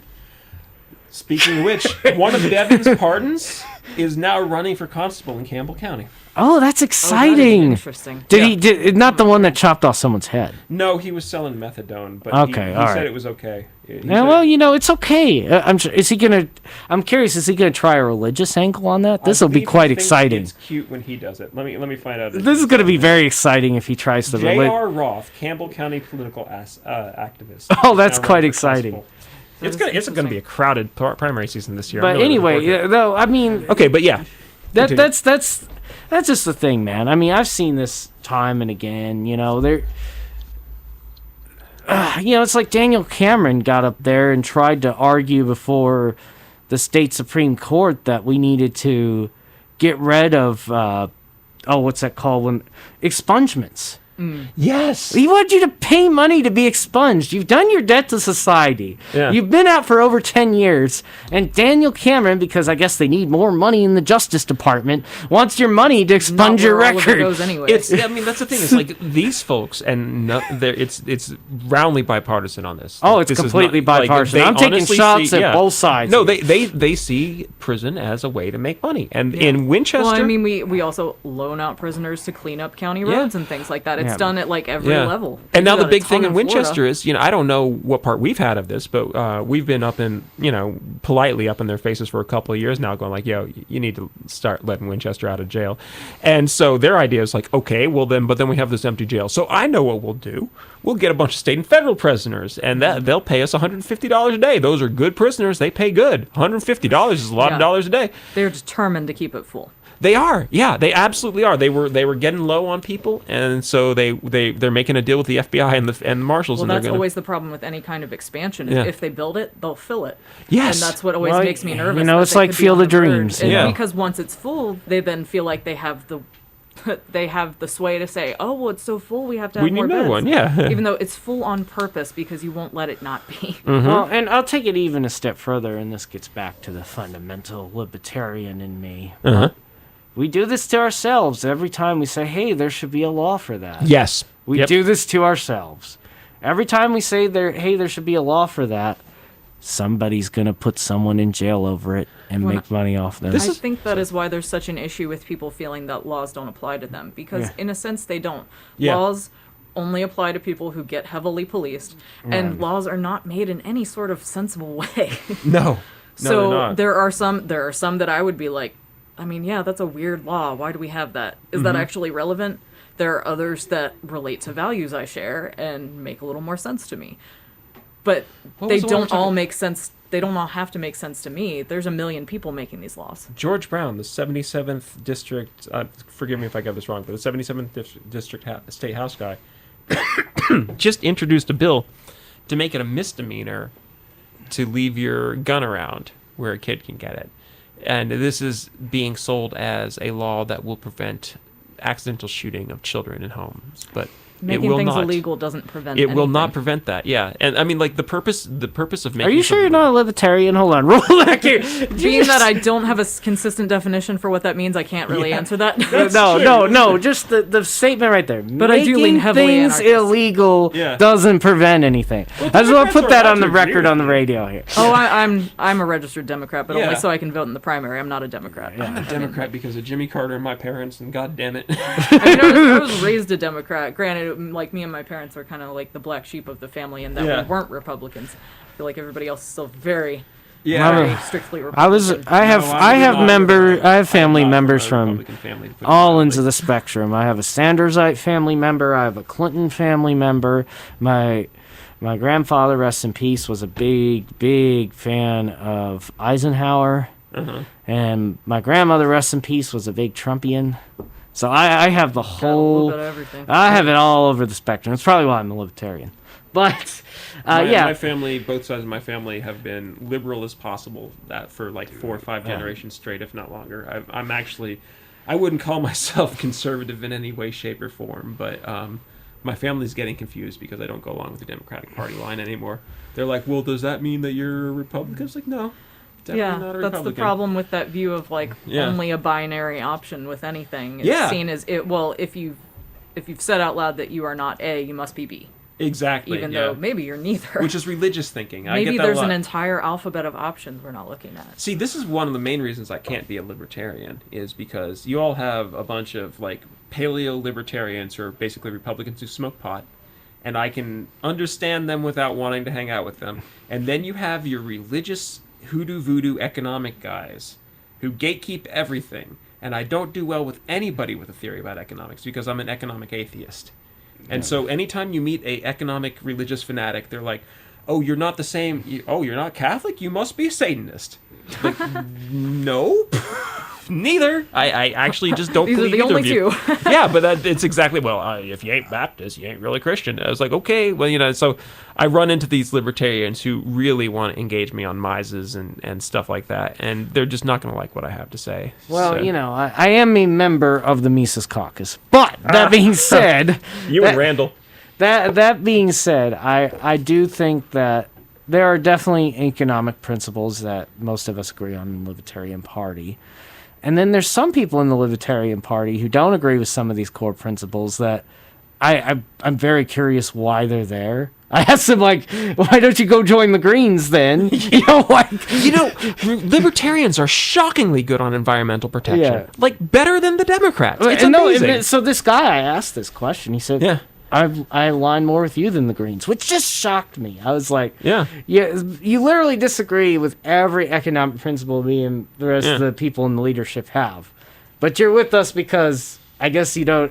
It was quite shocking. Libertarians are consistent. Yeah. I mean, even though they're hard to understand because they're lost in their hoodoo and a lot of it's economic, but like libertarian of the four major parties, I guess you could say five now, they're the only ones with an actual ethos. They're the only ones that have like foundational works. Like if you wanted to read, if you were like, I'm interested in joining this Democratic Party, I've read a lot about it. What book would you recommend? I'd be like, We do read a lot of books. I really we like read The too Little many Prince. books. It's Yeah. excellent. I mean, my favorite two libertarian authors are actually Lysander Spooner. Have you ever heard of Lysander Spooner? He's I a know that really name, but I interesting don't- cat. He was a libertarian abolitionist Very who lived interesting before the Civil cat. War, and he Yeah. was actually really right on. Right on. And also, I love P.J. O'Rourke, and I'm sorry P.J. O'Rourke has fallen out of favor because so much of what you're talking about, like the whole thing about like not making things illegal because you're going to put somebody Right. in jail, that was central to his philosophy, always was. But Well, I'm a troublemaker because I originally got involved probably after watching too many John Stossel documentaries on ABC. Back before he got canceled. But, it's too many. 2? 8? but I watched it, and he just pointed out these very basic things that were crazy, like the suing McDonald's over hot coffee. Yeah, that was a bad one. Or, just some of these very basic Wait. things. No. Okay, no, you got that one wrong. No, that wasn't over hot coffee. That woman suffered permanent nerve damage. No, what was I thinking of? There was another Yeah, see, one with that Starbucks. is one that, like, when you just say it, it sounds Yeah. ridiculous, and then when you find out Yeah. the extreme temperature, it's like, oh, well, that's a little more understandable. Yeah, that woman got really hurt. I Yeah. mean, but Yeah, it's just- different. But yeah, I know what you're saying. Yeah. Yes, it's No, interesting that story's been around long enough that everybody knows the truth about it now. Because in the '80s, everybody was like, "That's so silly." I Suing over remember hot even coffee. when I was a kid, like, Yeah. the truth wasn't really that common. Everybody was like, oh my god, can you believe this woman? That's ridiculous. Yeah. I Then think- as an adult, I mean, only the last couple years, it was like, oh, that's actually kind of a good reason to need money. Yeah. I think Medical the treatment. documentary that really did for me, now I'm thinking about, was one where he pointed out that, like, the cost of being a small business and there constantly being lawyers suing you for regulations that you supposedly didn't meet, and big businesses obviously met them because they wrote the laws, and that was a big deal to me. But even then, like, I read a book, it was in 8th grade, I think, where it was called The Complete Idiot's Guide to Politics, and in there was this chapter called The Big Tent Theory. And that pretty much turned me off right there. that was like the end of it for me there. But then I still campaigned for the Democrats with Bashir, and then Yeah. when Obama got elected, and they turned around and said, "Oh, hey, everything you did to me, Hillary, that's fine. You can be Secretary of State." That was Yeah. it for me. Really? It's like, oh, You're perspicacious on that one. I let that go. It was actually. I have to admit, I've been did it for me. told I'm a person that's like almost like too strident. Like, I've been told by everyone I'm the most principled person they know. Like, Well, I'm sorry. I know Geoff Young, so I do. I've met fair. Geoff Young too. He's pretty principled. he's. His principles are literally written on the signs attached to his body. Oh my God, yeah. Like, That's how I he's- met him. I just happened to be in Frankfurt, and I was like, "Who is this person? They are interesting." Yeah. He and like they're extremely different people, but we're talking about Winchester. He and Rory Houlihan are just, both of them have this problem with, they like so completely believe in things that have so completely fallen out of fashion that people just don't even know how to handle it. Like, they are just so dedicated and principled and care so much about an America that the rest of us is pretty sure is just gone. I mean, like, God bless Geoff. He just doesn't want us to die in a nuclear fire. It's beautiful. I appreciate that about him. Yeah. It's beautiful. I think there's a way to remain principled, but have a discussion that's not just "no, you're wrong." Yeah. Well, I hope I tried that's to. I agree. That's the challenge. Yeah. I'm not that kind of person. I'm much more like, I hope I've accomplished that here today. Oh, you're doing great. I don't know what same. Robin I mean, previously thought of libertarians before she walked in this room. I was very confused. I'm slightly less confused, although I think that would be a very long conversation. I just need to go read the platform. and Just then I read can the Well, we just platform. have to do another Read the show platform. sometime, 'cause we Yeah. barely fought we got, like, over the platform. We had several votes fighting clearly over the worked on platform. it to like refine it. Well, So- we do need to talk about Clark County jurisprudence, but you know what? Honestly, we need to drag in a fiscal court member and ask them to their face, or somebody from city commission, like, which is Yeah. possible. But like, I really want, like, as much as I love Henry Branham. Like, he is fantastic. Henry Branham is so cool. He is smart. He is clever. He is one of the best meeting organizers I've ever met in my life. He's a gentleman. He's a scholar. But you know what, man? He honestly thinks that it's okay to make $30 a day, $35 a day, off of having a poor guy in jail. He thinks that's a reasonable way to balance a budget. And that's It's the very biggest disgusting. issue there is that so Yeah. much of the county money comes in through the jail, but so much is also spent on the jail and on yeah. the police force in general. Yeah. Now, what specifically that's going to, I can't verify. I'm not saying Well, that, it's like, very oh my god, expensive. you're all getting paid too much or something like that. Like, I would have to break down the actual specifics of it, but those Yeah. are kind of harder to find Yeah. within the departments. Well, jailers, they just raised their starting pay to $17 an hour. Jailers don't make a lot. Yeah. The rest of them, I'll just say that, like, I have no problem with them keeping their money. I just want them to stay in their office and spend their pension on Amazon and just, like, stop bothering the rest of us. Because, seriously, like, they need to stop. A couple agencies in particular. Here we go. Well, no, the Winchester police need to stop making so much work for everybody else. And they've needed to stop for a long time, And, I mean, they're getting better. It's been 3 years since they accidentally killed somebody in a high-speed chase. I'll say that's progress. Sure, that's fantastic. Keep that going. Yeah, keep that going, guys. Good system. There you go. But I mean, like, I'm not aware of them humiliating anybody on the street as much as they were a couple of years ago. But I mean, like, there's some really serious problem, and I mostly find it goes back to those guys. Like, the sheriffs are mostly happy. The sheriffs are mostly like older guys who retired. They're not really looking for trouble. They'll No. They Sheriffs in general, my understanding of their office, they don't seem to be as like proactive as police forces. Yeah. Like, police forces actively patrol in Yeah. a way that I don't think the sheriff's office does. Yeah, in a way that I don't think they should. I'm Yeah, I completely agree. opposed to, like, stealth. What are they called? The shark cars or whatever they're called. The police cars that don't have lights on them. Like, Yeah. that's nonsense. You I should own them. disagree that. I disagree that we need people out looking to get someone in trouble. Mm-hmm.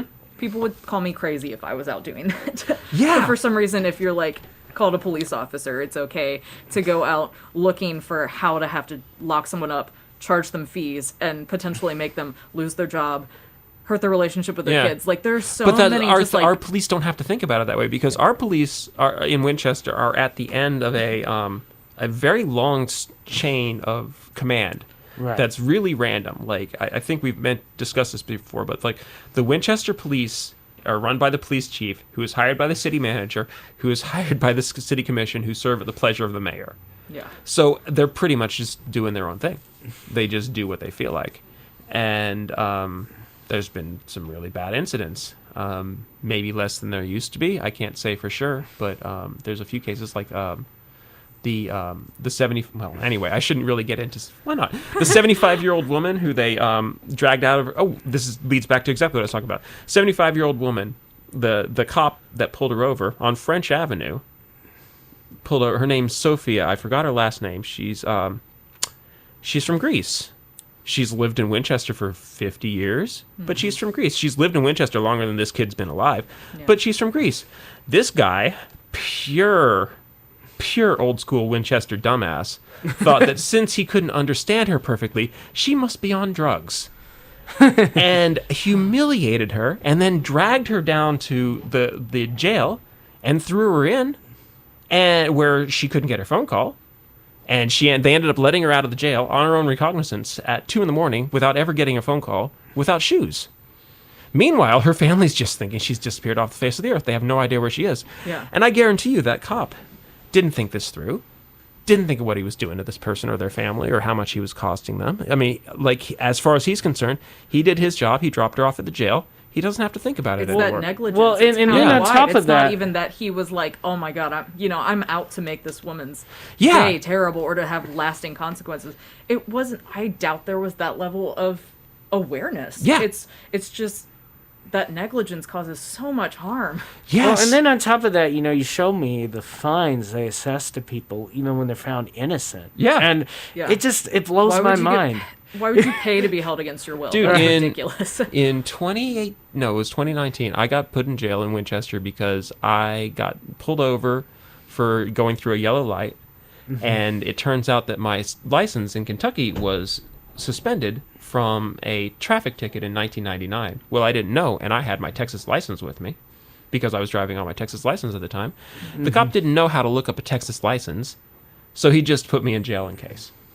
And it happened to be Christmas. And by the way, when you're in that jail, they say they fixed this, but they probably haven't. You don't get your phone call. So I ended up spending the night in jail, waiting for them to get paperwork through, when I did literally nothing wrong at all. I went through a yellow light on a Texas driver's license. And there's famous people, like what the wrestler Al Snow Oh. has actually been in our jail. Like, our jail is famous for just grabbing people by accident. Like the guy who ended up... Makes me nervous to drive over there tomorrow. Yeah, no, you have to be careful in Winchester. You do. And everybody knows it. Like, you can go to jail for absolutely nothing in Winchester, and it's not like that in the rest of America. And now you can get COVID for it. Well, the thing about, like, not letting people out on bail and then getting them the thing where they're not out on bail and then they catch COVID in jail and they miss their appearances. Like, come on, guys. Like, Just like taking this little tumbleweed of badness and letting it. and they're trying really hard. Like, they're doing this home incarceration thing now. Where they've got like 80 people in Winchester. They're trying to get it up to 150. Where the people they have anklets on and they're. But man, that gets expensive too because there's a daily fee for those anchor Oh, they make a bracelets. lot of money from it There's a too. daily fee for the monitoring. I mean, yeah, it's. But just it frees another up way. space in the jail so that we can get more profitable prisoners in it. Yeah, because we want those stipends. Yeah. I held your people. Pay me. And this, I feel like this is the mistake, and I don't know how to correct it. And I really like these people. Like, Jailer Doyle's a nice guy. Henry Branham's like my hero. I'm tremendously fond of every single person on commission and fiscal court. But they all see a poor person as something that can be squeezed for $35 a day. And I just don't know how to get them to stop. It feels that way with people who are struggling with addiction or just Yeah. don't have anywhere to live because, we can just arrest them and make the streets prettier. Yeah. I mean, I hear all of this talk. It's very consistent across the county. People will say the number one issue. Even looking back at previous, candidate statements for previous elections, decades ago, Yeah. the number one issue is drug abuse. Yeah. It's like, okay, well, how do we actually address that? And then when it comes to solutions, everyone's like, "Oh, I don't want to deal with that." Well, I'm not going to That's say not pretty. I'm not going to say precisely who said this, but one of our electeds told me, if they're in jail, they're not overdosing.